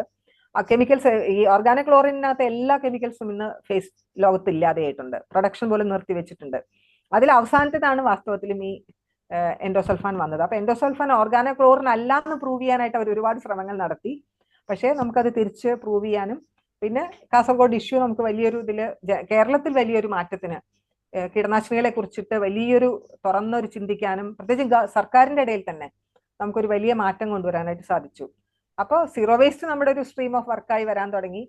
പെസ്റ്റിസൈഡ്സ് അത്തരത്തില് അതിന്റെ ഒരു എൻഗേജ്മെന്റ് പോളിസി ഇതിന്റെ കൂട്ടത്തിൽ വേറെ ഉണ്ടായത്. അപ്പൊ ഈ സീറോ വേസ്റ്റ് വർക്ക് വന്നപ്പോൾ നമ്മൾ പല പ്രോഡക്ട്സും ഇൻട്രൊഡ്യൂസ് ചെയ്യുക. അപ്പൊ ജൂട്ട്, പേപ്പർ, അങ്ങനെ കുറെ ലോക്കൽ മെറ്റീരിയൽസ് എന്നുള്ളതാണ് നമ്മൾ ഉദ്ദേശിച്ചത്. പിന്നെ കോക്കനട്ട് ഷെല്ലിന്റെ ട്രെയിനിങ്, അങ്ങനെ കുറെ സ്ത്രീകളും പല ഗ്രൂപ്പ്സുമായിട്ട് വർക്ക് ചെയ്യാൻ തുടങ്ങി. പക്ഷെ marketing was a big issue. ഒരു വലിയ ചാലഞ്ച് ആയിരുന്നു നമുക്ക് അത്. കുറച്ച് നമുക്ക് അന്ന് ഹോട്ടൽ ഇൻഡസ്ട്രി കുറച്ച് സജീവമായി നിൽക്കുന്നുണ്ട്. കുറച്ചൊക്കെ ഇവർക്ക് ബൈബാക്ക് ഒക്കെ അറേഞ്ച് ചെയ്യാൻ പറ്റിയെങ്കിലും പതുക്കെ അതിന്ന് അവിടെ തന്നെ നമ്മളെ തന്നെ അവിടെ നിന്ന് തുരത്തി ഓടിക്കുന്ന ആളുകൾ അവിടെ തന്നെ ഉണ്ടായി. ഇത് പല പ്രോജക്റ്റ് ആയിട്ട് കുറെ കഴിഞ്ഞപ്പോൾ നിന്നുപോയി. പക്ഷെ കുറെ ആളുകൾ ഈ ആശയവും എല്ലാം അവിടെ നിന്ന് കൊണ്ടുപോയി. പിന്നെ നമുക്ക് സ്റ്റേറ്റ് ലെവലിൽ അതിനെ ഞാൻ നേരത്തെ പറഞ്ഞ ഒരു ഈ എന്താ പറയാ, പ്രത്യേകിച്ച് ഡോക്ടർ വാസുകി അതിനകത്ത് വലിയൊരു റോൾ വഹിച്ചിട്ടുണ്ട്. അവര് നമ്മളുമായിട്ട് എൻഗേജ് ചെയ്തപ്പോഴാണ് അവർക്ക് ഇതിനെ മനസ്സിലായപ്പോ and she made the policy. ഇപ്പൊ ഗ്രീൻ പ്രോട്ടോകോൾ അങ്ങനത്തെ കുറെ കാര്യങ്ങൾ ചെയ്യാൻ അതിന് വേണ്ടി പോളിസി ഉണ്ടാക്കിയത് അവരാണ്. അപ്പൊ ആ സമയത്ത് കുറച്ച് സ്ത്രീകൾ നമ്മുടെ അടുത്ത് പറഞ്ഞു ഞങ്ങൾക്ക് കൃഷിയിലാണ് താല്പര്യം, ഞങ്ങൾക്ക് ഇങ്ങനത്തെ പ്രോഡക്ട്സ് ഉണ്ടാക്കുന്നതിലല്ല, we want to do farming. അങ്ങനെ പറഞ്ഞപ്പോഴാണ് നമ്മൾ പറഞ്ഞു അങ്ങനെയാണെങ്കിൽ നിങ്ങൾ ഓർഗാനിക് ഫാമിംഗ് ചെയ്യണം, എന്നിട്ട് നിങ്ങളുടെ വീട്ടില് അതിലാണ് ഭക്ഷണം. അപ്പോഴാണ് നമ്മൾ ഈ ഭക്ഷണം ഉണ്ടാക്കാൻ വേണ്ടിയിട്ടാണല്ലോ പെസ്റ്റിസൈഡ് മുഴുവൻ ഉപയോഗിക്കുന്നത്. അത് എന്നിട്ട് പോയ്സണസ് ഭക്ഷണത്തിലേക്ക് നമ്മളെ കൊണ്ടെത്തിക്കുന്നതിന്റെ ഒരു പശ്ചാത്തലത്തിൽ നിന്നുകൊണ്ടാണ് നമ്മൾ പിന്നീട് പിന്നെ നമ്മുടെ വർക്ക് കാർഷിക മേഖലയിലെ വർക്ക് മുഴുവനും അതിലേക്ക് മാറി നമ്മുടെ. അപ്പൊ അതിൽ നമ്മൾ ഇവിടെയാണ് ആക്ച്വലി ഒരു 3 സ്ത്രീകളുടെ ഗ്രൂപ്പിലാണ് നമ്മൾ നമ്മുടെ ഫസ്റ്റ് ഇന്റർവെൻഷൻ നടക്കുന്നത്. അങ്ങനെ തുടങ്ങി പിന്നീട് അവർക്കപ്പം കുറച്ച് സർപ്ലസ് ആദ്യം നമ്മൾ നിങ്ങളുടെ വീട്ടിൽ കഴിക്കണം, നിങ്ങളുടെ കുട്ടികൾക്ക് ഈ ഭക്ഷണം കൊടുക്കാവൂ. ഈ പുറത്തുനിന്ന് മാർക്കറ്റിൽ നിന്ന് കിട്ടുന്ന ഭക്ഷണത്തിനകത്ത് ഈ കെമിക്കൽസിന്റെ റെസിഡ്യൂസ് ഉണ്ടാവും നിങ്ങളുടെ കുട്ടികൾക്ക്. അപ്പൊ നമ്മൾ കാസർഗോഡ് ഇത്രയും ഇമ്പാക്ട്സ് കണ്ടത് അത് നമ്മുടെ മനസ്സിൽ തീവ്രമായി നിൽക്കുകയാണ് ആ സമയത്ത്. അപ്പൊ ഇവിടെ നമ്മൾ ചില കുട്ടികളെ അങ്ങനെ കാണുന്നുണ്ട്, അങ്ങനത്തെ അസുഖം ഈ പ്രത്യേകിച്ചും ഈ ഹൈഡ്രോസെഫാലസ് അങ്ങനത്തെ ഉണ്ടല്ലോ ന്യൂറോളജിക്കൽ പ്രോബ്ലംസ് ഉള്ള കുട്ടികളെ നമ്മൾ ഇവിടെയും കാണുന്നുണ്ട്. ഇവിടെ വലിയൊരു അഗ്രികൾച്ചർ ഏരിയ ആണ് വെങ്ങാനൂർ, കോവളം ഏരിയൊക്കെ ധാരാളം പെസ്റ്റിസൈഡ് ഉപയോഗിച്ചിട്ട് കൃഷി ചെയ്യുന്ന മേഖലകളാണെന്ന്. അപ്പൊ അവിടെ നമ്മളുടെ ഇന്റർവെൻഷൻ തുടങ്ങി. അതിൽ നിന്ന് അവർക്ക് സർപ്ലസ് പ്രൊഡക്ഷൻ വന്നപ്പോഴാണ് അവർക്ക് മാർക്കറ്റ് ചെയ്യണം എന്നുള്ളൊരു അതുകൊണ്ട് അതിൽ നിന്നാണ് നമ്മൾ ഓർഗാനിക് ബസാർ എന്ന് പറഞ്ഞ ഒരു പ്രോജക്റ്റ് ആയിട്ട് നമുക്കന്ന് 2 വർഷത്തെ ഒരു സപ്പോർട്ടിലാണ് നമ്മൾ തുടങ്ങുന്നത്. അതായത് ഇന്ത്യയിലെ ഒരുപാട് പേര് പല സംഘടനകളും പല സ്ഥലത്തും ഓർഗാനിക് ഫാമിംഗ് തുടങ്ങിയിട്ടുണ്ട് 90s. അതിന്റെ ഒരു പക്ഷെ മാർക്കറ്റ് എന്നുള്ളത് ആദ്യം ആരും മാർക്കറ്റ് ചിന്തിച്ചിട്ടല്ല തുടങ്ങിയിട്ടുള്ളത്. ഈ പെസ്റ്റിസൈഡ് എന്നുള്ളൊരു ഫ്രീഡം എന്നുള്ള രീതിയിലാണ് തുടങ്ങുന്നത്. അതിൽ നിന്ന് കുറച്ച് കഴിഞ്ഞപ്പോഴാണ് 10 വർഷത്തോളം അതിന്റെ ഒരു കുറെ പഠനങ്ങളും അല്ലെങ്കിൽ ട്രയൽസും കഴിഞ്ഞതിന് ശേഷമാണ് മാർക്കറ്റിനെ കുറിച്ചിട്ട്. കാരണം പ്രത്യേകിച്ച് നോർത്തിലൊക്കെ ആണെങ്കിൽ ഒരുപാട് സർപ്ലസ് പ്രൊഡക്ഷൻ വരുന്നുണ്ട്. അപ്പൊ മഹാരാഷ്ട്രയിലുള്ളൊരു ഓർഗനൈസേഷനാണ് ഇതിന് വേണ്ടിയിട്ട് ഒരു പ്രോജക്റ്റ് കണ്ടെത്തുകയും ഇന്ത്യയിൽ 5 സിറ്റീസിൽ വെച്ചിട്ട് ഇതിന് മാർക്കറ്റ് എങ്ങനെയാണ്, കൺസ്യൂമേഴ്സ് ഇത് എങ്ങനെ സ്വീകരിക്കുന്നൊക്കെ ഉള്ള ഒരു കണ്ടെത്തണമല്ലോ, എന്നാലേ ഇത് കൂടുതൽ പ്രൊമോട്ട് ചെയ്യാൻ പറ്റുള്ളൂ. അങ്ങനെയുള്ള ഒരു പ്രോജക്റ്റ് ആയിട്ട് 2 വർഷം ഞങ്ങൾ ഒരു സപ്പോർട്ട് കിട്ടി. സപ്പോർട്ട് എന്ന് വെച്ച് കഴിഞ്ഞാൽ ഒരാൾ ഇതിൽ കോർഡിനേറ്റ് ചെയ്യാനുള്ള ഒരാൾക്കും പിന്നെ നമുക്ക് ആ മാസത്തിൽ ഒരു ദിവസമാണ് നമ്മൾ മാർക്കറ്റ് നടത്തിയിരുന്നത്. ഇവിടെ തന്നെ പല സ്കൂള് ജവഹർനഗറിലെ ഒരു സ്കൂളിലാണ് നമ്മൾ ആദ്യം. പിന്നെ സ്കൂളിൽ സമ്മതിച്ചില്ല, പിന്നെ ഞങ്ങൾ ഹാള് വാടകയ്ക്ക് എടുത്തിട്ട് അങ്ങനെ തുടങ്ങി. പക്ഷെ അത് 2 വർഷം കഴിഞ്ഞപ്പോൾ പക്ഷെ നമുക്ക് നിർത്താൻ പറ്റിയില്ല. കാരണം പ്രോജക്റ്റ് തീർന്നു, പക്ഷേ മാർക്കറ്റും വന്നു, കുറേയൊക്കെ പേര് ഇത് പ്രൊഡ്യൂസ് ചെയ്യാൻ തുടങ്ങി, കുറെ കൺസ്യൂമേഴ്സിന് ഇത് വേണം. അങ്ങനെ വന്നു കഴിഞ്ഞപ്പോൾ നമുക്ക് കണ്ടിന്യൂ ചെയ്യേണ്ട. അപ്പൊ നമ്മളുടെ ഒരു ഇതിൽ തന്നെ കണ്ടിന്യൂ ചെയ്യാനുണ്ടായത്. പക്ഷെ അപ്പോഴത്തേക്കും കർഷകർ പറയാൻ തുടങ്ങി ഞങ്ങൾക്ക് മാസത്തിൽ ഒരു ദിവസം വിറ്റാ പോരാ, ഞങ്ങൾക്ക് ആഴ്ചയിൽ 2 ദിവസമെങ്കിലും വിൽക്കാൻ പറ്റണം. കാരണം അവർക്ക് എന്നാലല്ലേ ചെയ്യാം. കാരണം മാസത്തിൽ ഒരു ദിവസം വന്ന് ബസാറിൽ തന്നു, ബാക്കിയെല്ലാ ദിവസം അവർ സാധാരണ മാർക്കറ്റിൽ കൊണ്ടു കൊടുക്കുമ്പോൾ അതിനെ ആരും അപ്രിഷിയേറ്റ് ചെയ്തില്ല. അവർ കഷ്ടപ്പെട്ട് ഓർഗാനിക് മെത്തേഡ്സിലൂടെ പുതിയ മെത്തേഡല്ലേ അത് പഠിച്ചെടുത്ത് കുറച്ച് ബുദ്ധിമുട്ടുണ്ട് ആദ്യം പഠിച്ചെടുത്ത് ചെയ്യാനായിട്ട്. അപ്പൊ അതിനുള്ളൊരു ആ എഫേർട്ടിനുള്ളൊരു വില അവർക്ക് മാർക്കറ്റിൽ കിട്ടാതെ ആയപ്പോഴാണ് അവർ പറഞ്ഞു നമുക്കൊരു മാർക്കറ്റ് വേണമെന്ന് പറഞ്ഞ് അങ്ങനെ ബസാർ വന്ന്. അപ്പൊ നമ്മൾ തുടർന്നു. അപ്പൊ ആഴ്ചയിൽ 2 ദിവസം ആക്കി. പിന്നെ ആഴ്ചയിൽ 2 ദിവസം ഞങ്ങളുടെ ഓഫീസിൽ തന്നെ നമ്മുടെ കാർ ഷെഡിനകത്ത് നമ്മൾ അതിനെ ഒരു ചെറിയൊരു ഔട്ട്ലെറ്റ് മാതിരി ആക്കി. ഈ ചെയ്യുന്ന കർഷകരിൽ തന്നെ 3-4 സ്ത്രീകൾക്ക് നമ്മൾ ഒരു വണ്ടി, നമുക്കൊരു വണ്ടി ഉണ്ടെന്ന്. അപ്പൊ വണ്ടിയിൽ അവര് സാധനങ്ങളുമായിട്ട് അവരെ കൊണ്ട് അവർ തന്നെയാണ് വിൽക്കുന്നത്, നമ്മൾ നേരിട്ടല്ല. പക്ഷെ ഇതിന്റെ കോർഡിനേറ്റ് ചെയ്യുന്ന ഒരാളുണ്ട്. ആദ്യം ഒരു ചാന്ദിനി ആയിരുന്നു, ചാന്ദിനി പിന്നെ പോയപ്പോൾ ഒരു ബേബിച്ചൻ വന്നു. പക്ഷെ അവർ വളരെ കമ്മിറ്റഡ് ആയിട്ട് ഇവരെ കൂടെ നിന്ന് വർക്ക് ചെയ്തു. പക്ഷെ 2009 ആയപ്പോ അപ്പൊ ഇതിനകത്ത് സാലറി കൊടുക്കാനൊന്നുള്ള പൈസ ഒന്നും കിട്ടില്ല. ഇതൊക്കെ അങ്ങനെ വന്നു കഴിയുമ്പോൾ നമ്മുടെ മറ്റുള്ള കിട്ടുന്ന പല പ്രോജക്ട്സിനും അഡ്ജസ്റ്റ് ചെയ്തിട്ടാണ് ഇവർക്കൊക്കെ ഉള്ള ഇതിൽ കോർഡിനേറ്റ് ചെയ്യുന്ന ആൾക്കും പിന്നെ വണ്ടി ഓടിക്കാനൊക്കെ ഉള്ളത് നമ്മൾ കൊടുക്കുന്നത്. അപ്പൊ നമുക്ക് മനസ്സിലായി ഇത് സസ്റ്റൈനബിൾ അല്ല എന്ന് മനസ്സിലായി. കാരണം പ്രോജക്ട്സ് ഇല്ലാതെ ഇത് പെട്ടുപോകും. അങ്ങനെ വന്നപ്പോഴാണ് നമ്മൾ 2009 ഇതിനെ ഒരു കമ്പനി ആയിട്ട് പ്രത്യേകമാക്കി. കാരണം തണല് ഒരു നോൺ പ്രോഫിറ്റ് ഓർഗനൈസേഷൻ ആണ്. അപ്പൊ നമുക്ക് കച്ചവടം ചെയ്യാൻ ആക്ച്വലി പറ്റില്ല. അപ്പൊ ഇത് കച്ചവടം ചെയ്ത് കുറച്ചെങ്കിലും ലാഭം ഉണ്ടാക്കുക തന്നെ വേണം എന്നുള്ളതിലാണ് നമ്മൾ തുടങ്ങിയത്. ആ ലാഭം എന്ന് പറഞ്ഞാൽ അതിൽ ഡയറക്ടേഴ്സ്, കമ്പനി തുടങ്ങിയ ഡയറക്ടേഴ്സ് അല്ലാതെ ലാഭം എടുക്കുക, തിരിച്ചത് ഫാമിങ്ങിന്റെ വർക്കിലേക്ക് തന്നെ പമ്പ് ചെയ്യാന്നുള്ള. ഇപ്പൊ കർഷകർക്ക് ചിലപ്പോൾ പലപ്പോഴും കർഷകർക്ക് കൃഷി തുടങ്ങുന്ന സമയത്ത് ചെറിയൊരു ലോൺ വെച്ചാൽ പൈസയുടെ ആവശ്യമുണ്ട്. ഇപ്പൊ 5000 റുപ്യ അല്ലെങ്കിൽ 10000 റുപ്യ ഒരു ബാങ്കിൽ പോയാൽ അവർക്ക് കിട്ടില്ല. പലപ്പോഴും ഇവിടേക്ക് ആണെങ്കിൽ കൂടുതലും പാട്ടത്തിന് കൃഷി ചെയ്യുന്ന കർഷകരാണ്. അപ്പൊ അവർക്ക് ഒരിക്കലും കിട്ടില്ല. അപ്പൊ അല്ലാത്ത കർഷകർക്കാണെങ്കിൽ 10000 രൂപ കൊടുക്കുന്ന ഒരു സ്കീം ഉണ്ടാവില്ല, വലിയ ലോൺ എടുക്കേണ്ടി വരും, 1 ലക്ഷമോ. അപ്പൊ അത് അങ്ങനെ ലോൺ എടുത്തിട്ടാണ് വാസ്തവത്തിലും കർഷകര് ഇന്ന് കടക്കാരായിട്ട് ഇന്ത്യയിൽ നമുക്കറിയാലോ 3.5 ലക്ഷം കർഷകർ ആത്മഹത്യ ചെയ്തിട്ടുണ്ട്. അതായത് അപ്പൊ കൃഷി തുടങ്ങുന്ന സമയത്ത് അവർക്ക് കയ്യിൽ പൈസ വേണം. ആ പൈസ അവർക്ക് പലപ്പോഴും കയ്യിൽ ഇല്ലാതിരിക്കുന്നവർ. അപ്പൊ അതിൽ അങ്ങനെ നമുക്ക് കുറച്ച് സപ്പോർട്ട് ചെയ്യാൻ പറ്റുമോ, നമ്മളിപ്പോ അറ്റ്ലീസ്റ്റ് നമുക്ക് ബസാറിലേക്ക് സപ്ലൈ ചെയ്യുന്ന കർഷകർക്ക് കൃഷി തുടങ്ങുന്ന സമയത്ത് അങ്ങനെയൊക്കെ ആലോചിച്ചിട്ടാണ് നമ്മളെ കമ്പനി ആക്കി. അങ്ങനെ ഇപ്പോഴും അത് ആ രൂപത്തിൽ തന്നെയാണ്. പക്ഷെ ഭയങ്കര ലാഭമൊന്നുമില്ല, പക്ഷെ ഇറ്റ് ഈസ് റണ്ണിങ്. അപ്പൊ അതില് അങ്ങനെ തുടങ്ങി കഴിഞ്ഞപ്പോ പക്ഷെ ഒരു കാര്യം ഉണ്ടായത്, മാർക്കറ്റ് തുടങ്ങി കഴിഞ്ഞപ്പോഴാണ് വാസ്തവത്തിൽ നമ്മൾ ഈ ഓർഗാനിക് ഫാമിങ്ങിന് നമ്മൾ ചെയ്യുന്നതിനോട് ഒരു റെക്കഗ്നിഷൻ ഗവൺമെന്റിന്റെ ഭാഗത്ത് നമുക്ക് ഉണ്ടായി. അതായത് ഇവർ വെറുതെ എന്തോ പറയല്ല ചെയ്ത്. അപ്പൊ മാർക്കറ്റിന്റെ ഒരു സ്ട്രെങ്ത് നമുക്ക് അപ്പോഴാണ് മനസ്സിലാവുന്നത്. മാർക്കറ്റ് എന്ന് പറയുന്നത് നമുക്ക് നമ്മളല്ലാതെ മാർക്കറ്റിൽ സ്പെഷ്യലൈസ് ചെയ്ത ആൾക്കാർ ആരുമില്ല. ഞങ്ങളെല്ലാവരും എന്താ പറയുക, കുറച്ചുകൂടെ പരിസ്ഥിതി അങ്ങനെ ഒരു സ്നേഹം മൂത്ത് അങ്ങനെ ഇതിലേക്ക് വന്നവരും ഭയങ്കര തീവ്രമായിട്ടുള്ള അങ്ങനെ ചിന്തിച്ചിരുന്ന ഭയങ്കര ചിലതിനോട് വളരെ നോ പറയുകയും ചിലത് ഒട്ടും കോംപ്രമൈസ് ചെയ്യാതെ ചിന്തിക്കുകയും പ്രവർത്തിക്കുകയും ഒക്കെ ചെയ്യുന്ന ആളുകളാണ്. അപ്പോൾ അതിനിടയിൽ മാർക്കറ്റ് എന്ന് പറഞ്ഞാൽ അവിടെ ഒരുപാട് നമുക്ക് അതൊരു ഇതാണ്, ഒരു പ്ലേ ആണത്. അതിനകത്ത് ഒരുപാട് കാര്യങ്ങൾ നമുക്ക് ചെയ്തെടുക്കേണ്ടതുണ്ട്. അപ്പൊ അതിൽ ഭയങ്കര നമ്മൾ പ്യൂരിറ്റാനിക്കലായിട്ട് നിന്ന് കഴിഞ്ഞാൽ എത്തിക്സ് വേണം. മാർക്കറ്റിൽ അതിനകത്ത് എത്തിക്സും കാര്യങ്ങളും ഫെയർനെസ് എല്ലാം വേണം. പക്ഷെ ഒരുപാട് നമുക്ക് മറ്റേ ക്യാമ്പയിനിലൊക്കെ നടത്തണമാതിരി ചിലപ്പോൾ ഇത് ചെയ്യാൻ പറ്റില്ല. പക്ഷെ എങ്കിലും we are still following certain principles. അപ്പൊ അങ്ങനെ വന്നു കഴിയുമ്പോൾ പക്ഷെ ഉണ്ടായൊരു ഗുണം എന്ന് പറഞ്ഞത് നമുക്ക് പോളിസിയിലേക്ക് വർക്ക് ചെയ്യാൻ പറ്റി. അങ്ങനെ ഗവൺമെന്റ് നമ്മൾ സ്റ്റാർട്ടഡ് ടു റെക്കഗ്നൈസ്. പിന്നെ ഒരു അഡ്വാൻറ്റേജ് ഉണ്ടായത് ആ സമയത്ത് നല്ലൊരു മിനിസ്ട്രി നമുക്ക് കിട്ടി. 2006 മുതൽ 2011 വരെ VS അച്യുതാനന്ദന്റെ നേതൃത്വത്തിലുള്ള മുഖ്യമന്ത്രി ആയിരുന്നു. അതിൽ ആ സമയത്ത് ഒരു സെക്കൻഡ് ആരാണ്, അപ്പൊ ആ സമയത്ത് നമുക്ക് സത്യം നല്ലൊരു ഓപ്പർച്യൂണിറ്റി ഗവൺമെന്റുമായിട്ട് എൻഗേജ് ചെയ്യാൻ പറ്റി.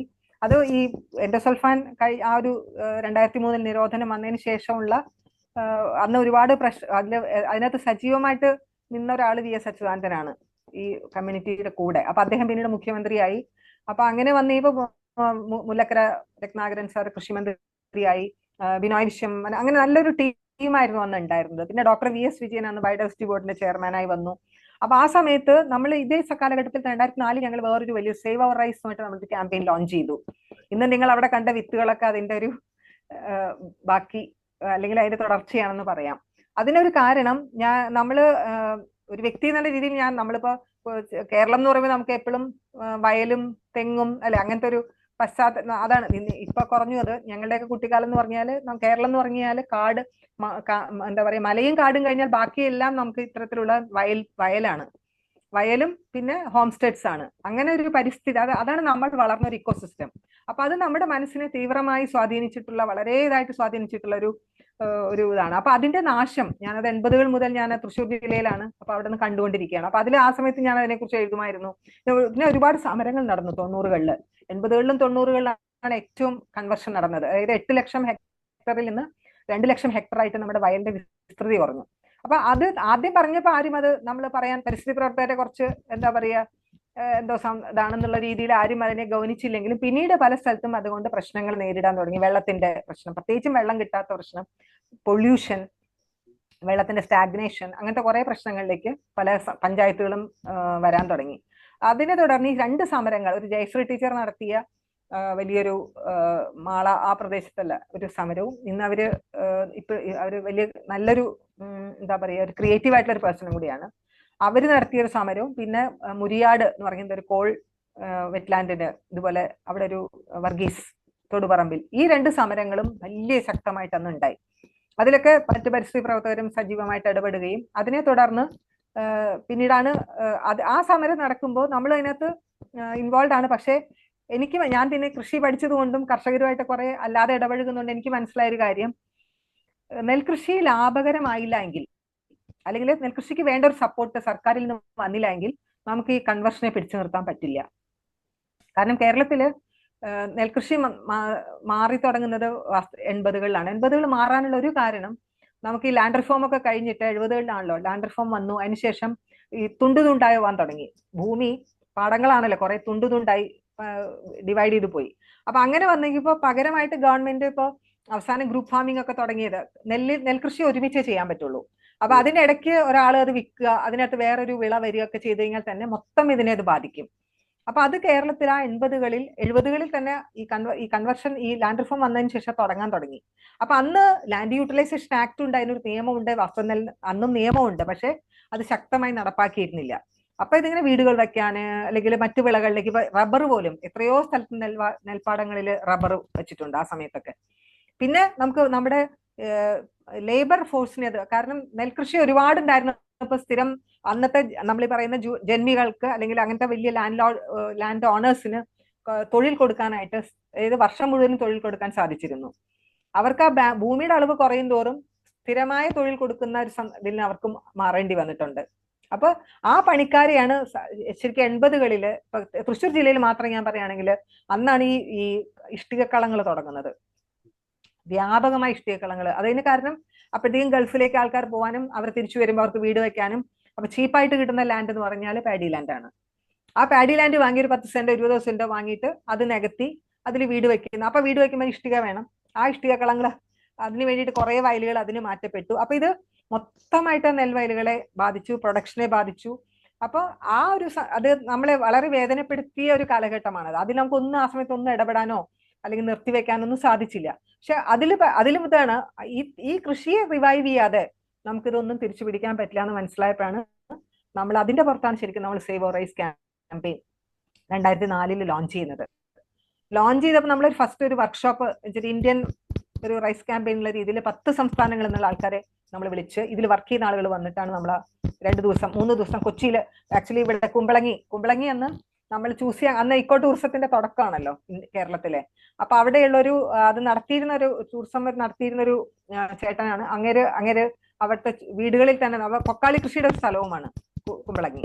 അപ്പൊ പൊക്കാളി കൃഷിയും അത് ഒരു ലോകത്തെ തന്നെ ഒരു യൂണീക്ക് ആയിട്ടുള്ളൊരു സിസ്റ്റമാണ്, ഒരു അഗ്രികൾച്ചർ സിസ്റ്റമാണ്. അപ്പൊ അത് നമുക്ക് വരുന്നവരെ കാണിക്കാനും അത് നശിച്ചുകൊണ്ടിരിക്കുന്ന ഒരു സമയമാണ്. അപ്പൊ അവിടെ ആ ലൊക്കേഷനിലാണ് നമ്മൾ ഈ വർക്ക്ഷോപ്പ് ചെയ്തത്. അപ്പൊ അത് വർക്ക്ഷോപ്പ് കഴിയുമ്പോൾ നമുക്ക് മനസ്സിലായി ഇത് തുടർന്നും പ്രവർത്തിക്കേണ്ട ഒരു മേഖലയാണ്. എല്ലാ സംസ്ഥാനങ്ങളിലും ഓരോരോ പ്രശ്നങ്ങളുണ്ട്. ഏറ്റവും പ്രധാനമായിട്ട് എല്ലാവരും പറഞ്ഞൊരു കാര്യം വിത്തുകളുടെ നാശമാണ്. അന്ന് വന്നവർ കുറെ നമ്മളെ അപ്പൊ എല്ലാവരോടും പറഞ്ഞിരുന്നു അവരുടെ കയ്യിലുള്ള വിത്തുകളൊക്കെ കൊണ്ട് അതിന്റെ ഒരു എക്സിബിഷൻ ഒക്കെ ഉണ്ടായി, വളരെ മനോഹരമായിട്ട്. ഫുൾ സീറോ വേസ്റ്റ് ആയിട്ടാണ് ചെയ്തത് എല്ലാം. നമ്മൾ അന്ന് സീറോ വേസ്റ്റിലും വർക്ക് ചെയ്യുന്നുണ്ട്. അത് ഇന്നിപ്പോ നമ്മൾ പലതും പേപ്പർ ബാഗ് അങ്ങനത്തെ പലതും ചെയ്യുന്നുണ്ടല്ലോ, ടാഗ് ഉണ്ടാക്കുമ്പോൾ ഒക്കെ നമ്മൾ അങ്ങനെ. അന്ന് നമ്മുടെ കൂടെ വർക്ക് ചെയ്യുന്ന ആൾക്കാര് അന്ന് ഞങ്ങൾ ഒരു ബാനർ ചെയ്തു തുണിയില്. അതിനുശേഷം നമ്മൾ അങ്ങനത്തെ വെട്ടിക്കളയുന്ന തുണിയുണ്ട്, നമ്മൾ കോവളത്ത് ചെയ്ത ഒരു മെയിൻ വർക്ക് അതാണ്. ഇപ്പൊ പാച്ച് വർക്ക്, ഇപ്പൊ അത് കുറെ പേര് വളരെ പുതിയ പ്രോഡക്ട്സ് ഒക്കെ ഉണ്ടാക്കി മാർക്കറ്റൊക്കെ. അതെ അതാണ്. അപ്പൊ ആ ഒരു മോഡൽ, അപ്പൊ അത് കുറെ ഇപ്പോഴും ഞങ്ങളുടെ കയ്യിൽ ആ ബാനർ ഉണ്ട്, ഇപ്പോഴും ഒരു കുഴപ്പമില്ല. ഇപ്പൊ നമ്മൾ പ്ലാസ്റ്റിക് ബാനറിന് പകരം നമ്മൾ ഇൻട്രൊഡ്യൂസ് ചെയ്താണ്. പിന്നെ പഴയ തുണികൾ, വെട്ടിക്കളയുന്ന തുണികൾ നമ്മൾ ഡംപ് ചെയ്യോ കത്തിക്കുന്നതിന് പകരം ഇത്തരം പ്രോഡക്ട്സ് ആക്കി മാറ്റാം എന്നുള്ളത് അങ്ങനെ ഒരു സന്ദേശം ഉണ്ടായിരുന്നു അതിനകത്ത്. അപ്പൊ അങ്ങനെ കുറെ കാര്യങ്ങൾ സീറോ വേസ്റ്റ് ആയിട്ട് ഒരു വർക്ക്ഷോപ്പാണ് ചെയ്തത്. ഭയങ്കര, അപ്പൊ എല്ലാവർക്കും അത് ഭയങ്കര ഒരു മൂഡ് കൊടുത്തു. ശരിക്കും പറഞ്ഞാൽ വന്ന ആൾക്കാരും ഒക്കെ ഒരു ഭയങ്കര വൈബ് ഉണ്ടായി, ഇന്നത്തെ ഭാഷയിൽ പറഞ്ഞാൽ. അപ്പോ അവരൊക്കെ ഇത് കഴിഞ്ഞ് തിരിച്ചു പോയി കഴിഞ്ഞപ്പോ അവര് പലരും നമ്മളോട് തിരിച്ചു വിളിക്കാനും ഇത് നമുക്ക് ഇനി തുടരണം എന്ന് ആവശ്യപ്പെടാനൊക്കെ. അപ്പൊ നമുക്കന്ന് ഫണ്ട് കാര്യങ്ങളൊന്നുമില്ല, നമ്മളൊരു ആവേശത്തിൽ കയറി ചെയ്തതാണ്. നമ്മൾ കേരളത്തിൽ മാത്രം ചെയ്യാൻ വിചാരിച്ചത് അതൊരു നാഷണൽ ആയിട്ട് മാറുകയാണ് ഉണ്ടായത്. അങ്ങനെ വന്നു കഴിഞ്ഞാൽ നമ്മൾ 1-2 വർഷം ഇവരെ വിളിക്കുമ്പോൾ അവിടെ പോകും, മീറ്റിംഗ് കൂടും, ഈ പ്രശ്നങ്ങളൊക്കെ നമ്മൾ ചർച്ച ചെയ്യും, എന്താണ് പാഡി ഫാമേഴ്സ്. അപ്പൊ നമുക്കും അതൊരു ലേണിംഗ് ആയിരുന്നു. നമ്മൾ അവിടെ പോയി നമ്മൾ പറയലും മാത്രമല്ല നമ്മൾ അവരെ കേൾക്കലും കൂടിയായിരുന്നു. അങ്ങനെ നമ്മൾ 2006 ആയപ്പോഴത്തേക്കും നമുക്കൊരു ചെറിയ പ്രോജക്റ്റ് ഇതുപോലെ കിട്ടി. ഒരു 3 വർഷത്തേക്കുള്ള ഒരു പ്രോജക്റ്റ് കിട്ടി. അപ്പൊ അന്ന് നമുക്ക് തണലിന് FCRA ഒന്നുമില്ല, അപ്പൊ നമുക്ക് ഫോറിൻ ഫണ്ട് ഒന്നും സ്വീകരിക്കാൻ പറ്റില്ല. അപ്പൊ വേറൊരു ഓർഗനൈസേഷൻ വഴി നമ്മളത്, അപ്പൊ അന്ന് കൊളാബറേറ്റ് ചെയ്ത് നമുക്ക് വർക്ക് ചെയ്യാം. ഇന്നത്തെ മാതിരി FCRA എത്ര സ്ട്രിക്റ്റ് അല്ല. അപ്പൊ നമുക്കൊരു ഓർഗനൈസേഷന് വേറെ ഓർഗനൈസേഷനിലേക്ക് ഇപ്പൊ ഫണ്ട് കൈമാറാൻ പറ്റില്ല പുറത്തുനിന്നുള്ള പൈസ. അപ്പൊ ഇതില് അതായത് അന്നത്തെ ആ കാലത്ത് പക്ഷേയുള്ള ഏറ്റവും പ്രത്യേകത വെച്ചാൽ 90s-ലും 2000 ആ പീരീഡില് ഒരുപാട് യൂറോപ്യൻ ഫണ്ടിങ് സസ്റ്റൈനബിൾ അഗ്രികൾച്ചറിന് വേണ്ടി ലോകത്തെമ്പാടും ആഫ്രിക്കയിലും ഏഷ്യയിലും കൊടുത്തിരുന്നു. അതിൽ നിന്നാണ് ഇതിനൊക്കെ ഫണ്ട് നമുക്ക്, ഇപ്പൊ ജർമ്മൻ ഒരു ഓർഗനൈസേഷനാണ് നമുക്ക് ഫണ്ട് വന്നത്. അപ്പോൾ മഹാരാഷ്ട്രയിലുള്ളൊരു നമ്മൾ ഈ ഓർഗാനിക് ബസാർ തുടങ്ങിയ ആ ഓർഗനൈസേഷൻ വഴിയാണ് ഇത് എടുത്തത്. അപ്പൊ നമുക്ക് അതുകൊണ്ട് ആ 3 വർഷം നമ്മൾ അവരുടെ പേരിൽ തന്നെ നമ്മൾ വർക്ക് ചെയ്തു. അപ്പം സൗത്ത് ഇന്ത്യയിലാണ് നമ്മൾ വർക്ക് ചെയ്തത്. തമിഴ്നാട്ടിലെ ഓർഗനൈസേഷനും കേരളത്തിൽ തണലും പിന്നെ കർണാടകത്തിലെ ഒരു ഗ്രീൻ ഫൗണ്ടേഷൻ എന്ന് പറഞ്ഞിട്ട് അവര് പിന്നീട് അതിലെ കുറച്ച് ആളുകൾ പിന്നീട് മാറിപ്പോയിട്ടാണ് സഹജസ്മൃത എന്ന് പറഞ്ഞിട്ട് തുടങ്ങിയത്. അപ്പൊ ഇവരുമായി ചേർന്നുകൊണ്ടാണ് നമ്മൾ പിന്നീട് വർക്ക് ചെയ്യുന്നത്. അപ്പൊ നമ്മൾ പക്ഷെ നമ്മൾ പ്രപ്പോസലിൽ നമ്മൾ ഒരുമിച്ച് എല്ലാം പ്ലാൻ ചെയ്തിട്ട് അവരവര് അതാത് സ്റ്റേറ്റിൽ അവിടെ എന്താണോ സൂട്ടബിൾ അതാണ് നമ്മൾ ബേസിക്കലി നമ്മൾ ഇത് ആക്ച്വലി പ്രോജക്റ്റ് ഒരു ഇംപ്ലിമെന്റേഷൻ ആണെങ്കിലും നമ്മൾ എടുത്തൊരു സ്ട്രാറ്റജി എന്ന് പറഞ്ഞാൽ ഇതൊരു ക്യാമ്പയിൻ പോലെ പോകണം. അതായത് നമ്മൾ വെറുതെ കുറച്ച് കൃഷിക്കാർക്ക് ട്രെയിനിങ് കൊടുക്കുക അങ്ങനെ മാത്രം ചെയ്തിട്ട് കാര്യമില്ല. അരി കഴിക്കണ എല്ലാവരും ഇതിനകത്ത് ഇൻവോൾവ് ആവണം. അപ്പൊ വിത്ത് മുതൽ മാർക്കറ്റ്, അതെങ്ങനെയാണ് ആ ഒരു ആശയം വരുന്നത്. അതുവരെ നമ്മൾ ഈ ഫുൾ വാല്യൂ ചെയിനിൽ നിന്ന് വർക്ക് ചെയ്യാൻ അതുവരെ നമ്മൾ എനിക്ക് പൊതുവെ ആരും ഒന്നും ശ്രമിക്കുന്നില്ല. എല്ലാവരും കർഷകരുടെ കൂടെ വർക്ക് ചെയ്യും. ഇങ്ങനെ അവരെ മാറ്റുക, അവരെ കൺവെർട്ട് ചെയ്യുക, അവരെ എംപവർ ചെയ്യുക. പക്ഷെ നമ്മളൊന്നും ഈ കർഷകർ മാത്രം ഇത് മാറ്റിയിട്ട് കാര്യമില്ല, മാർക്കറ്റ് വേണ്ടേ. മാത്രമല്ല ഇത് ഗവൺമെന്റ് ഇത് എങ്ങനെ തിരിച്ചറിയും? അതുപോലെ തന്നെ ഇപ്പൊ ട്രേഡേഴ്സ്, മില്ലേഴ്സ്, അവർക്കൊക്കെ അവരെല്ലാം ഇതിന്ന് ലാഭവിഹിതം എടുക്കുന്നവരാണ്. അപ്പൊ they should all be part of this ഒരു പ്രോസസ് എന്നുള്ള രീതിയിൽ നമ്മൾ അത്തരം എല്ലാ തരം, എനിക്കൊന്ന് ഒരുപാട് അത്തരത്തിലും ആൾക്കാരുമായിട്ട് നമ്മൾ എൻഗേജ് ചെയ്തു ഈ ക്യാമ്പയിനിൽ. ഇപ്പോഴും തുടർന്നുകൊണ്ടിരിക്കുകയാണ്. ഇപ്പൊ ഫണ്ടൊന്നുമില്ല, പക്ഷെ അത് തുടങ്ങിയ സ്ഥലങ്ങളിലൊക്കെ അത് ഡെവലപ്പ് ചെയ്തുകൊണ്ടിരിക്കുന്നുണ്ട്. അവര് തന്നെ സ്വന്തം ഫണ്ട് കണ്ടെത്തുന്നുണ്ട്. അത്തരത്തിൽ ഒരർത്ഥത്തിൽ സസ്റ്റൈനബിൾ ആയിട്ട് ഞാൻ പറയും. സസ്റ്റൈനബിൾ ആയിട്ട് അതൊരു കാരണം മാർക്കറ്റും കൂടിയാണ്. കാരണം മാർക്കറ്റിൽ നമ്മൾ അന്ന് തിരിച്ചറിഞ്ഞൊരു കാര്യം, കാരണം ഇവിടുത്തെ നമ്മുടെ ഒരു എക്സ്പീരിയൻസ് ഉണ്ട് ഓർഗാനിക് ഫാമിംഗ്, ഓർഗാനിക് ബസാറിന്റെ. മറ്റു പല സ്ഥലത്ത് ഇതുപോലെ പ്രാദേശികമായിട്ട് പലരും ചെയ്യാൻ തുടങ്ങിയപ്പോൾ ഇത് കൺസ്യൂമർ ഇതിന്റെ വാല്യൂ മനസ്സിലാക്കിയാൽ മാത്രമേ കർഷകർക്ക് ഇത് ചെയ്യാൻ പറ്റുള്ളൂ. അപ്പൊ ഇന്ത്യയിലാണെങ്കിൽ 1 ലക്ഷത്തോളം വിത്തുകൾ ഉണ്ടായിരുന്ന ഒരു നാടാണ് നെല്ലിന്റെ മാത്രം 60കളിൽ. അത് മുഴുവനും അതിലൊരു 3/4 നമുക്ക് നഷ്ടപ്പെട്ടു. ബാക്കിയുള്ളതാണ് ഇപ്പൊ നമ്മുടെ ഇപ്പൊ ഗവൺമെന്റ് സിസ്റ്റത്തിൽ തന്നെ ഉള്ളത്. 10,000-30,000 എണ്ണം ഉണ്ടെന്ന് പറയുന്നു. ഇപ്പൊ നമ്മൾ തന്നെ കഴിഞ്ഞ ഇത്രയും വർഷം വർക്ക് ചെയ്തിട്ട് ഏകദേശം 1500 എണ്ണമാണ് ഇപ്പൊ നമ്മുടെ കയ്യിൽ, നമ്മുടെ പല ആൾക്കാരുടെയും കയ്യിലായിട്ട് ഇപ്പൊ ഉള്ളത്, പല സ്റ്റേറ്റിലായിട്ട്. ഡോക്ടർ ഡെബിൽ ഡേവിസ് അത് അദ്ദേഹം സ്വന്തമായിട്ട് ചെയ്യുന്നതാണ്. അതല്ലാതെ ഞങ്ങൾ വിചാരിച്ചത് നമ്മൾ മാത്രം ചെയ്യല്ല വേണ്ടത്, ഇത് കർഷകരിൽ എത്തണം, കൂടുതൽ ആളുകളിൽ എത്തണം. അതായിരുന്നു നമ്മുടെ ഒരു സ്ട്രാറ്റജി. ഇത് എത്രത്തോളം ആളുകളിലേക്ക് എത്തുന്നു അത്രത്തോളം ഇതിന് സുരക്ഷിതത്വം ഉണ്ട്. കാരണം നമ്മളിപ്പോ തണൽ മാത്രം എടുത്ത് ചെയ്തുകൊണ്ടിരുന്നു കഴിഞ്ഞാൽ തണലിന് നാളെ എന്തെങ്കിലും കാലത്ത് ഫണ്ട് കിട്ടാതിരിക്കുക അല്ലെങ്കിൽ ചെയ്യാൻ പറ്റാതെ ആയി കഴിഞ്ഞാൽ അത് നശിച്ചു പോകും. അപ്പോൾ ഇത് മാക്സിമം ആളുകളിലേക്ക്. അപ്പൊ ഞങ്ങൾ സീഡ് ഫാർമേഴ്സ് നെറ്റ്വർക്ക് വയനാട്ടിലാണ് തുടങ്ങുന്നത്. ആ സീഡ് ഫാർമേഴ്സ് നെറ്റ്വർക്കിൽ വന്ന പല ആളുകളുമാണ് ഇന്ന്, പ്രത്യേകിച്ചും നോർത്ത് കേരളയില്, സൗത്ത് കേരളയിൽ അത്ര ഇല്ല, ഇപ്പൊ കണ്ണൂര്, കാസർഗോഡ്, പയ്യന്നൂര്, പാലക്കാട്, മലപ്പുറം, എല്ലാ സ്ഥലത്തു നിന്നും ആളുകൾ നമ്മൾ ഈ വിത്തുകളുടെ വർക്ക് നമ്മൾ തുടങ്ങിയപ്പോൾ അതിന് വേണ്ടിയിട്ടാണ്. അത് വിത്തുകളുടെ വർക്ക് തുടങ്ങിയപ്പോഴാണ് വയനാട് പോയി സ്ഥലം വാങ്ങിച്ചത്. കാരണം തിരുവനന്തപുരത്ത് നമുക്ക് സ്ഥലം വാങ്ങാൻ പൈസ ഇല്ല. അപ്പൊ കുറച്ച് സുഹൃത്തുക്കൾ സഹായിച്ചിട്ട് കുറച്ച് പൈസ കിട്ടിയപ്പോൾ നമ്മൾ അവസാനം വയനാട് എത്തുകയാണ് ഉണ്ടായത്. നമുക്ക് കുറച്ച് ബുദ്ധിമുട്ടുണ്ട്, മാനേജ് ചെയ്യാൻ കുറച്ച് ബുദ്ധിമുട്ടുണ്ട് ദൂരത്തിന്റെ ഒക്കെ. എങ്കിലും നമുക്ക് വയനാട് നമുക്ക് ഇഷ്ടമുള്ള സ്ഥലമാണ്. പിന്നെ വയനാട് നെല്ലിന്റെ ഒരു സ്ഥലവുമാണ്, വയൽ നാടാണല്ലോ. പിന്നെ വിത്തുകൾ, പാരമ്പര്യ വിത്തുകൾ കുറച്ച് അവിടെയാണ് അന്ന് ബാക്കിയുള്ളത്. പിന്നെ കണ്ണൂരും കാസർഗോഡൊക്കെ നമ്മൾ കുറച്ച് കിട്ടിയിരുന്നത് മാതിരി. അങ്ങനെ നമ്മൾ അവിടെ തുടങ്ങി 2009 അങ്ങനെയാണ് അവിടെ സ്ഥലം വാങ്ങുന്നതും വിത്തിന്റെ വർക്ക് തുടങ്ങുന്നത്. ഇതിന്റെ ഭാഗമായിട്ടാണ്.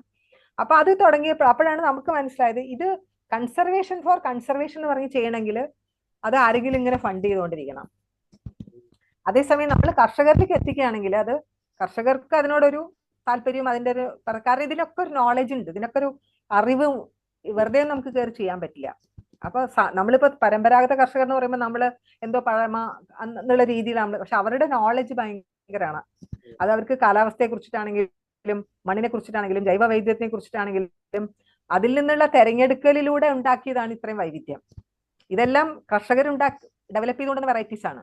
അതായത് ഏത് വിളകൾ നമുക്കറിയാം, ക്രോസ് പോളിനേഷൻ നടക്കും. ക്രോസ് പോളിനേഷനൊക്കെ പുതിയൊരു വെറൈറ്റി ഉണ്ടാവും, സ്വാഭാവികമായിട്ടുണ്ടാവും. അതിനെ എടുത്ത് വ്യത്യാസം മനസ്സിലാക്കി ആ വ്യത്യാസമുള്ളതിനെ വിത്തെടുത്ത് ആ വിത്ത് നമ്മൾ കുറച്ചു കാലം സീസൺ കൃഷി ചെയ്യുമ്പോഴാണ് അത് സ്റ്റേബിൾ ക്യാരക്ടറിലേക്ക് വരുമ്പോഴാണ് അതൊരു പുതിയ ഇനമായിട്ട് പേര് കൊടുക്കുന്നത്.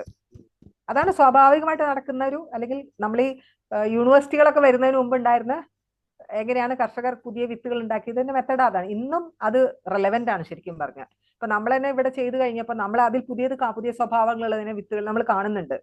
അപ്പൊ അതിനെ നമ്മൾ വെറുതെ നമ്പർ ഇട്ടിട്ട് നമ്മൾ വെച്ചിട്ടുണ്ട്, അവിടെ കൃഷി ചെയ്യുന്നുണ്ട് ഇപ്പോഴും. പക്ഷെ പേരൊന്നും കൊടുത്തിട്ടില്ല, കാരണം അതിന് കുറെ കൂടി ശാസ്ത്രീയമായിട്ട് അതിനെ നമ്മൾ പഠിച്ചാലേ പറ്റുള്ളൂ. പക്ഷെ എങ്കിലും ഈ സാധ്യത, അപ്പൊ നമ്മൾ ഇതിന്റെ ഈ ഇൻഡിജിനസ് വെറൈറ്റീസിന് ഒരുപാട് സാധ്യതകളുണ്ട്. ഒന്ന് ന്യൂട്രീഷൻ ഇപ്പൊ കണ്ടെത്തിയ ഒരുപാട്, ഇതൊന്നും ആരും പഠിച്ചിട്ടില്ല. ഇപ്പോഴാണ് ഈ ക്യാമ്പയിൻ തുടങ്ങി നമ്മൾ ഇത് വലിയൊരു നമ്മൾ ചെയ്ത ഒരു മെത്തഡോളജിയും കൂടെ ഞാൻ പറയാം. കാരണം നമ്മൾ വെറുതെ ട്രെയിനിങ്, പിന്നെ നമ്മൾ മനസ്സിലാക്കി എന്താ അറിയോ, വെറുതെ ട്രെയിനിങ് കൊടുത്തിട്ട് ഒരു കാര്യമില്ല. കർഷകർക്ക് നമ്മൾ ഒരുപാട് ഓർഗാനിക് ഫാമിങ്ങിന് ട്രെയിനിങ് കൊടുത്തു. അവര് കേൾക്കും. അതിൽ ചിലപ്പോൾ ഒരു 100 പേര് വന്നാൽ ഒരാള് ചിലപ്പോൾ ചെയ്യാൻ തുടങ്ങും, ചിലപ്പോൾ അവർ മുമ്പോട്ട് കൊണ്ടുപോകും, ചിലപ്പോൾ അത് ഉണ്ടാവില്ല. അപ്പൊ നമുക്ക് വെറുതെ ഒരു വേസ്റ്റ് ഓഫ് ടൈം ആയിട്ട് നമുക്ക് തോന്നാൻ തുടങ്ങി. പക്ഷെ ഈ വിത്താണ് വാസ്തവത്തിലും ഇതിനൊരു ട്രിഗറിങ്, ഒരു കാറ്റലിസ്റ്റ് ആയത്. ഈ നാടൻ വിത്തുകൾ നമ്മൾ കണ്ടെത്തി നമ്മൾ കുറച്ച് ചെയ്യാനും അത് പ്രചരിപ്പിക്കാനും അതിനെക്കുറിച്ച്, എന്നിട്ട് നമ്മൾ ആദ്യം തമിഴ്നാട്ടിലാണ് ആദ്യം അത് സീഡ് ഫെസ്റ്റിവൽ നടത്തുകയാണ് ചെയ്തത്. അത് നടത്തി അതിന് കാരണം വെച്ചാൽ ഇത് അവിടെ തമിഴ്നാട്ടിൽ പിന്നെ കുറച്ചുകൂടെ കൃഷിയുടെ ഒരു വികാരമുള്ള ആളുകളാണ്. അപ്പൊ ഈ വിത്തുകൾ ചെയ്യണ ആദ്യം ഒരു 5-8 വിത്താണ് അവിടുത്തെ നമ്മുടെ പാർട്ട്ണർ ഗ്രൂപ്പ് ചെയ്തത്. അത് അവരുടെ പസുമൈ വികടൻ എന്ന് പറഞ്ഞിട്ട് ഒരു മാസികയുണ്ട്, നല്ല ഒരുപാട് കർഷകരിലേക്ക് എത്തുന്ന ഒരു മാസികയാണ്. അപ്പൊ അതിൽ ഇതിനെ കുറിച്ചുള്ള ഒരു വാർത്തകളൊക്കെ വരാൻ തുടങ്ങിയപ്പോൾ കർഷകർ വിളിക്കാൻ തുടങ്ങി. അവിടുത്തെ ജയരാമൻ എന്ന് പറഞ്ഞൊരു ഞങ്ങളുടെ ഒരു കോർഡിനേറ്റർ ഉണ്ടായിരുന്നു. ഇന്ന് അദ്ദേഹം പിന്നീട് മരിച്ചുപോയി. പക്ഷെ അദ്ദേഹത്തിന് തമിഴ്നാട്ടിൽ അറിയപ്പെടുന്നത് നെൽ ജയരാമൻ എന്നാണ്. അത്രയും അങ്ങേര് പ്രസിദ്ധനായി ഈ വർക്കിലൂടെ. മാത്രമല്ല ഇപ്പോ അവിടുത്തെ തമിഴ്നാട് സർക്കാരിന്റെ കൃഷി വകുപ്പിലൊരു നെൽ Jayaraman centre for traditional paddy ഉണ്ട്. അങ്ങനെ തുടങ്ങിയിട്ടുണ്ട്. അത്രയും ഒരു ഭയങ്കര ആൾ ഭയങ്കര ഭയങ്കര ഇമ്പാക്ട്ഫുൾ ആയിരുന്നു ആ ക്യാമ്പയിൻ. അർത്ഥത്തിൽ ഒരുപാട് ആൾക്കാർ പാഷനേറ്റ്ലി അതിനകത്ത് ഇൻവോൾവ് ചെയ്തു. അതിനൊരു കാരണം നമ്മൾ കർഷകരുടെ കൂടെ മാത്രം വർക്ക് ചെയ്തില്ല എന്നുള്ളതാണ്. നമ്മൾ എല്ലാവരെയും അഡ്രസ് ചെയ്യാൻ ശ്രമിച്ചു. അപ്പോഴാണ് ഈ മാർക്കറ്റ് അങ്ങനെ. അപ്പൊ ഈ സീഡ് ഫെസ്റ്റിവൽ തുടങ്ങിയപ്പോഴാണ് ഇതിലേക്ക് ആൾക്കാർ വരാനും. അപ്പൊ നമ്മൾ അന്നൊരു കണ്ടീഷൻ, ഈ വിത്ത് നിങ്ങൾ ജൈവ രീതിയിൽ തന്നെ ചെയ്യണം. പക്ഷെ അത് അവർക്ക് നമ്മളെ എങ്ങനെ ചെയ്യണമെന്ന് പോലും പറഞ്ഞു കൊടുത്തിട്ടില്ല. പക്ഷെ കർഷകർക്ക് ഈ ട്രഡീഷണൽ സീഡ്സ് ചെയ്യാനുള്ള നോളജ് അവരുടെ കയ്യിലുണ്ട്. കാരണം എന്താണ്, അതിനകത്ത് ഭയങ്കര ഈ സീഡ്സ് അധികം നല്ല റെസീലിയന്റ് ആണ്. നമ്മൾ ഇന്ന് ഉപയോഗിക്കുന്ന ഒരു വാക്കുണ്ടല്ലോ ക്ലൈമറ്റിന്റെ കോണ്ടെക്സ്റ്റില്, റെസീലിയൻസ് എങ്ങനെയാണ് ബിൽഡ് ചെയ്യുക. കാരണം ഇത് കാലങ്ങളായിട്ട് ഈ വെതറിനോടും അല്ലെങ്കിൽ കാലാവസ്ഥാ മാറ്റം സ്വാഭാവികമായിട്ട് എല്ലാ കാലത്തും നടക്കുന്നതാണ്. ഇപ്പൊ തീവ്രമായി ഉള്ളൂ. അപ്പൊ അതിനോട് പൊരുത്തപ്പെട്ട് ചിലത് നശിച്ചു പോയിട്ടുണ്ടാവും. പക്ഷെ പിടിച്ചു നിന്ന വിത്തുകളാണ് നമ്മൾ ഇന്ന് നമ്മുടെ കർഷകരുടെ കയ്യിൽ തിരിച്ച് നമുക്ക് എത്തിക്കാൻ പറ്റിയത്. അപ്പൊ അതിന് ആ റെസീലിയൻസ് ഉണ്ട്. ഇപ്പൊ കീടാക്രമണം, രോഗങ്ങൾ വരാ, അതിനൊക്കെ. പിന്നെ മാത്രം അപ്പൊ അധികം ഇൻപുട്ട് വേണ്ട അതിന്. ഇപ്പൊ ഒരുപാട് രാസവളമോ കീടനാശിനിയോ ഉപയോഗിക്കേണ്ട ആവശ്യമില്ല. വെള്ളം പോലും അത്ര ആവശ്യമില്ല. അങ്ങനെ വരുമ്പോഴാണ് ഇതിന്റെ ഒരു മാർക്കറ്റ്. പക്ഷെ ചിലതിന് പ്രൊഡക്ഷൻ കുറവാണ്, ചിലത് സ്പെഷ്യൽ വെറൈറ്റീസ് ആണ്. ഇപ്പൊ സെന്റഡ് വെറൈറ്റീസ് നിങ്ങൾ രാജേഷിന്റെ അവിടെ കണ്ടിട്ടുണ്ടാവും. മെഡിസിനൽ വെറൈറ്റീസ് ഉണ്ട്. അങ്ങനെ കേരളത്തിൽ തന്നെ ഒരു 10-200ഓളം വിത്തുകൾ നമ്മൾ തിരിച്ചു പിടിക്കാൻ നമുക്ക് പറ്റിയിട്ടുണ്ട്. അപ്പൊ അതിന്റെ സ്വഭാവത്തിനനുസരിച്ചിട്ട് വേണം മാർക്കറ്റും വരാനായിട്ട്. അപ്പൊ അതല്ലെങ്കിൽ നമ്മൾ ഇന്ന് കിട്ടുന്ന മാർക്കറ്റിൽ കിട്ടുന്ന അരി നമുക്ക് അത് ഏതാ ഇനമാണെന്ന് പോലും നമുക്ക് അറിഞ്ഞുകൂടാ. അതിന്റെ ബ്രാൻഡ് നെയിം വെച്ചിട്ടാണ് നമ്മൾ വാങ്ങുന്നത്. ഇപ്പൊ ജയ, കുറുവ, സുലേഖ, അങ്ങനെ അല്ലെങ്കിൽ കഴമ, ഇങ്ങനത്തെ ചില പേരുകളിലാണ് നമ്മൾ അരി കിട്ടുന്നത്. മാത്രമല്ല അരിയുടെ ക്വാളിറ്റിയും നമുക്കറിയാൻ പറ്റും. നമുക്ക് അതിന്റെ എന്താണ് എവിടെയാണ് ഉണ്ടാക്കുന്നത് പോലെ അറിഞ്ഞുകൂടാ. നെൽകൃഷിയിലാണ് കീടനാശിനി ഏറ്റവും അധികം ഉപയോഗിക്കുന്ന ഒരു കൃഷി എന്ന് പറയുന്നത് നെൽകൃഷിയാണ് ഇന്ത്യയിൽ. കോട്ടനാണ് ഏറ്റവും അധികം ഉള്ളത്. അത് കഴിഞ്ഞാൽ സെക്കൻഡ് നെല്ലാണ്. അപ്പൊ നെല്ലില് നമ്മൾ പച്ചക്കറിയിലൊക്കെ നമ്മൾ വിചാരിക്കും ഒരുപാട് കീടനാശിനി, അതിൽ മാത്രമല്ല നെല്ലില് പക്ഷെ ടെസ്റ്റ് ചെയ്യുമ്പോൾ ചിലപ്പോൾ നമ്മൾ അത് ഒരുപാട് പ്രോസസ്സിങ് കഴിഞ്ഞ് വരുന്നത് കൊണ്ട് ചിലപ്പോൾ റെസിഡ്യൂസ് ചിലപ്പോൾ കുറവായിരിക്കാം. പക്ഷെ ആ കൃഷി ചെയ്യുന്ന ഒരു ഇക്കോസിസ്റ്റം മുഴുവനും മലിനീകരിച്ചിട്ടാണ് അവിടുത്തെ ബയോഡൈവേഴ്സിറ്റി, പ്രത്യേകിച്ച് മത്സ്യങ്ങളെ ഒരുപാട് നശിപ്പിച്ചിട്ടുണ്ട് ഇന്ത്യയിൽ. അതിനെക്കുറിച്ചൊക്കെ ഡോക്ടർ VS വിജയനൊക്കെ പഠനങ്ങൾ നടത്തിയിട്ടുണ്ട് അദ്ദേഹം സാക്കോണിലിരിക്കുന്ന സമയത്ത്. അപ്പം അതുകൊണ്ടാണ് നെൽകൃഷിയിൽ നമ്മൾ ഫോക്കസ് ചെയ്യാൻ ഒരു കാരണം അതാണ്. കാരണം ഇത്രയും വ്യാപകമായിട്ട് കൃഷി ചെയ്യുന്ന ഒരുപാട് ഏരിയയിൽ അത് കൃഷി ചെയ്യുന്നുണ്ട്. ഇത് മുഴുവൻ വെറ്റ്ലാൻഡ്സിലും അല്ലെങ്കിൽ ഇറിഗേറ്റഡ് ഏരിയയിലാണ് ചെയ്യുന്നത്. അപ്പൊ അവിടെയുള്ള ബയോഡൈവേഴ്സിറ്റി മുഴുവൻ നശിപ്പിക്കുന്നു. പിന്നെ നമ്മൾ ഏറ്റവും കൂടുതൽ ആളുകൾ കഴിക്കുന്ന ഭക്ഷണമാണ്. അപ്പൊ ഇതിനകത്തൊരു മാറ്റം വരേണ്ടത് ഒരു സസ്റ്റൈനബിൾ ആയിട്ടുള്ള ഒരു റൈസ് കൾച്ചർ നമ്മുടെ നാട്ടിൽ. ആ ചർച്ചയാണ് നമ്മൾ ഇതിന്റെ ഭാഗമായിട്ട് നമ്മൾ എല്ലാ സംസ്ഥാനങ്ങളിലും ചെയ്തത്. അപ്പൊ അതിന്റെ ഭാഗമായി സീഡ് ഫെസ്റ്റിവൽ തുടങ്ങി. വയനാട്ടിലൊക്കെ നമ്മൾ ഹാർവെസ്റ്റ് ഫെസ്റ്റിവൽ ചെയ്തിട്ടുണ്ട് പലതവണ. അതിനുശേഷം പിന്നെ ഫുഡ് ഫെസ്റ്റിവല് ഒരുപാട് സിറ്റീസിൽ, ഇപ്പൊ ട്രിവാൻഡ്രത്തൊക്കെ അങ്ങനെയാണ്. നമ്മൾ ബസാറും തണലും ഒക്കെ കൂടെ ചേർന്നുകൊണ്ടാണ് നമ്മൾ എല്ലാ വർഷവും നമ്മളന്ന് ഫുഡ് ഫെസ്റ്റിവൽ, അതിൽ ഓർഗാനിക് റൈസ് മേള എന്നൊക്കെ പറഞ്ഞിട്ട്. അപ്പോൾ ആൾക്കാരെ എഡ്യൂക്കേറ്റ് ചെയ്യുന്ന ഒരു പ്രോസസ്സ് ഇതിന്റെ ഭാഗമായിട്ട് മൈസൂര്, ബാംഗ്ലൂര്, പല സ്ഥലങ്ങളിലും വെച്ചിട്ട് നമ്മൾ ചെയ്തിട്ടുണ്ട്. ചെന്നൈയില്. അങ്ങനെയാണ് മാർക്കറ്റ് നമ്മൾ ഇതിന്റെ ഭാഗമായി ഡെവലപ്പ് ചെയ്തത്. അപ്പൊ അതിന് ഉണ്ടായ ഗുണം വെച്ചാൽ ഇപ്പൊ ഇന്ന് നോക്കുകയാണെങ്കിൽ ഒരു 100 ഇനം നമുക്കിപ്പോ മാർക്കറ്റിൽ അതേ പേരിൽ നമുക്ക് കിട്ടാനുണ്ട്. ആ അരി. അപ്പൊ ഇപ്പൊ പതുക്കെ യൂണിവേഴ്സിറ്റീസും ഒക്കെ ഇത് പഠിക്കാൻ ശ്രമിക്കുന്നുണ്ട്. അവര് പല റിസർച്ചേഴ്സിനെ ഒക്കെ ആയിട്ട് അവര് ഇപ്പൊ തമിഴ്നാട്ടിൽ തന്നെ പല യൂണിവേഴ്സിറ്റിയിലും ഇതിന്റെ ന്യൂട്രീഷൻ അനാലിസിസ് ചെയ്യുന്നുണ്ട്. അപ്പൊ ഇപ്പൊ നമുക്ക് ഇപ്പൊ ലോകത്തും ഇന്ത്യയിലും ചർച്ച ചെയ്യുന്ന ഒരു പ്രധാന വിഷയം എന്താണ്,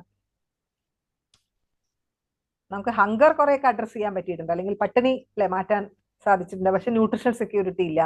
പോഷക ദാരിദ്ര്യം, പ്രത്യേകിച്ചും അയൺ അല്ലെങ്കിൽ സിങ്ക്, ഒരുപാട് അത്തരത്തിലുള്ള മൈക്രോ ന്യൂട്രിയൻ ഡെഫിഷ്യൻസി നമുക്കുണ്ട്. അതുകൊണ്ട് പല അസുഖങ്ങൾ ഉണ്ടാവുന്നുണ്ട്. നമ്മളൊക്കെ അതിന് പകരം നമ്മൾ മരുന്നുകൾ കഴിച്ചുകൊണ്ടിരിക്കുന്നുണ്ട്, അല്ലെ? മരുന്നുകളുണ്ട്, അല്ലെങ്കിൽ ഹെൽത്ത് ഫുഡ്. ഇത് ന്യൂട്രിയൻ എൻറിച്ച്ഡ്, ഇപ്പൊ ഫോർട്ടിഫൈഡ്, മാർക്കറ്റിലൊക്കെ ഒരുപാട് ഫോർട്ടിഫൈഡ് സാധനങ്ങൾ, ഇപ്പൊ പാല്, വീറ്റ് ഒക്കെ ഫോർട്ടിഫൈഡ് ആണ്. നമ്മളത് നോക്കിയിട്ട് നമ്മളിങ്ങനെ കഴിച്ചുകൊണ്ടിരിക്കുകയാണ്. ഇതെല്ലാം കെമിക്കൽസ് ആണ്. പക്ഷെ നാച്ചുറൽ ആയിട്ട് നമ്മുടെ ഫുഡിൽ ഇതെല്ലാം ഉണ്ട്. ആ ഫുഡ് നമുക്ക് കിട്ടുന്നില്ല. ഇപ്പൊ അയൺ ധാരാളമുള്ള അരി നമ്മുടെ നാട്ടിലുണ്ട്. ഇപ്പൊ നവരയിലുണ്ട്, അല്ലെങ്കിൽ മുള്ളങ്കൈമ നിങ്ങൾ കണ്ടിട്ടുണ്ടാവും. രാജേഷ് ഒക്കെ ചെയ്യുന്ന വയനാട്ടിലൊരു വെറൈറ്റിയാണ്. മുള്ളങ്കൈമയിലുണ്ട്. അല്ലെങ്കിൽ ജ്യോതി എന്ന് പറയുന്ന യൂണിവേഴ്സിറ്റിനെ ഡെവലപ്പ് ചെയ്ത ഒരു വെറൈറ്റി ഉണ്ട്. അതിലൊക്കെ ടെസ്റ്റ് ചെയ്തിട്ടുണ്ട് ഇപ്പൊ. അല്ലെങ്കിൽ നല്ല ഹൈ അയൺ ഉണ്ട്, സിങ്കും ഉണ്ട്. അങ്ങനെയാണെങ്കിൽ ആ ഡെഫിഷ്യൻസി ഉള്ളവർക്ക് ആ അരി കൊടുത്താൽ പോരെ. അപ്പൊ യഥാർത്ഥത്തിലുള്ള ഒരു നെൽകൃഷി എങ്ങനെയാണ് തിരിച്ചു കൊണ്ടുവരിക? അത് ഫുഡ് സെക്യൂരിറ്റി, ന്യൂട്രൽ സെക്യൂരിറ്റി ആയിട്ട് ബന്ധപ്പെടുത്തിക്കൊണ്ട് എങ്ങനെ വരാൻ പറ്റും? അങ്ങനെ വരുമ്പോഴാണ് പ്രൈസിങ്ങിൽ എല്ലാ വെറൈറ്റി ഒരേ വിലക്ക് വിൽക്കാൻ പറ്റില്ല. അപ്പൊ ആ പ്രൈസിങ്ങിലാണ് ഇപ്പൊ നമ്മൾ കാണുന്ന മാർക്കറ്റിൽ നമ്മൾ വരുമ്പോൾ ഇപ്പൊ ബസാറിലാണെങ്കിലോ അല്ലെങ്കിൽ ഇപ്പൊ രാജേഷ് വിൽക്കുമ്പോഴോ ഓരോന്നിനും നെല്ലിനും പല വിലയാണ്. ഇപ്പൊ നമ്മൾ കർഷകർക്ക് രാജേഷ് പല വില കൊടുത്തിട്ടാണ് എടുക്കുന്നത്. അപ്പൊ അതിനനുസരിച്ചിട്ടായിരിക്കും പിന്നീട് മാർക്കറ്റിൽ അതിന്റെ പ്രൈസ് വരിക. മനസ്സിലായില്ലേ? അപ്പൊ അത്തരത്തില് ഇത് ഒരു കുറച്ച് സങ്കീർണമാണ് ഈ അഗ്രികൾച്ചറിന്റെ മാർക്കറ്റിംഗ് എന്ന് പറഞ്ഞു കഴിഞ്ഞാല്. നമ്മൾ വിചാരിക്കണ മാതിരി എന്തുകൊണ്ട് വില കൂടുന്നു എന്ന് പറയുമ്പോൾ ഒറ്റ സിമ്പിൾ ഉത്തരവില്ല അതിന്. പക്ഷെ നമ്മളിപ്പോ കൺവെൻഷണൽ ഇതിനകത്ത് കൃഷി ചെയ്യുന്ന കർഷകർക്ക് കിട്ടുന്ന സബ്സിഡിയും കാര്യങ്ങളൊന്നും ജൈവ കർഷകർക്ക് കിട്ടുന്നില്ല. അപ്പൊ അത് അതിന്റെ അതുകൊണ്ടാണ് അത്. പിന്നെ മാത്രമല്ല ഹൈ വോളിയം പ്രൊഡക്ഷൻ, അതുകൊണ്ട് വളരെ ചീപ്പായിട്ട് അവർക്ക് അവസാനം വിൽക്കേണ്ടി വരും കർഷകർക്ക്. ഇപ്പൊ തക്കാളിയൊക്കെ 50 പൈസക്കൊക്കെ, അപ്പൊ അവസാനം ഒരു വെറുതെ ഡംപ് ചെയ്യുക. അപ്പൊ ഇത്രയും കെമിക്കൽസ് ഒക്കെ ഉപയോഗിച്ചുകൊണ്ട് അവസാനം അത് വേസ്റ്റ് ചെയ്യുക ചെയ്യുന്നത്. ഇപ്പൊ ഇന്ത്യയിൽ തന്നെ കണക്ക് പറയുന്നത് 30% of the food produced is wasted, it doesn't reach the consumer. അപ്പൊ അതുണ്ടാക്കുന്ന നമ്മൾ ഒരു സൈഡിൽ അതിന്റെ പാരിസ്ഥിതിക പ്രത്യാഘാതങ്ങൾ ഭയങ്കരമാണ്. അത് അവസാനം അത് ഫുഡ് സെക്യൂരിറ്റിക്ക് അത് ഉതകുന്നുമില്ല. അത് സംഭരിക്കാനോ അത് പ്രോസസ് ചെയ്യാനോ സൂക്ഷിച്ചു വെക്കാനോ ഉള്ള ഒരു ഇൻഫ്രാസ്ട്രക്ചറും ഇവിടെ ഡെവലപ്പ് ചെയ്യുന്നില്ല. അപ്പൊ അവിടെയാണ് അത് മാർക്കറ്റ് വേറെ കൺട്രോളിലേക്ക്, അത് വേറെ ഏജൻസീസ് കൺട്രോൾ ചെയ്യുന്നതുകൊണ്ട് അവര് അത് മാത്രമല്ല അതിന് വേണ്ടിയിട്ട് നമ്മൾ സിസ്റ്റംസ് ഉണ്ടാക്കിയിട്ടില്ല. ഇപ്പൊ നമുക്കിപ്പോ നിങ്ങൾ ചിലപ്പോൾ ചിത്രങ്ങൾ കാണുന്നുണ്ടാവും പേപ്പറിൽ. ഇപ്പൊ പഞ്ചാബിലും ഹരിയാനയിലും ഒക്കെ റോഡ് സൈഡിലൊക്കെ വലിയ ചാക്കുകൾ ഇങ്ങനെ ടൺ കണക്കിന് നെല്ലും ഗോതമ്പും ഒക്കെ സൂക്ഷിച്ച് മഴയത്ത് കിടക്കുന്നുണ്ടാവും പലപ്പോഴും. കാരണം ഗോഡൌൺസ് ഇല്ല. അവസാനം 1-2 വർഷം കഴിയുമ്പോൾ ചിലപ്പോൾ അത് ചീത്തയായി പോകാം, അല്ലെങ്കിൽ ആ ചീത്തയായി തന്നെ എടുത്ത് കുത്തി നമുക്ക് അരിയായിട്ട് വരാം.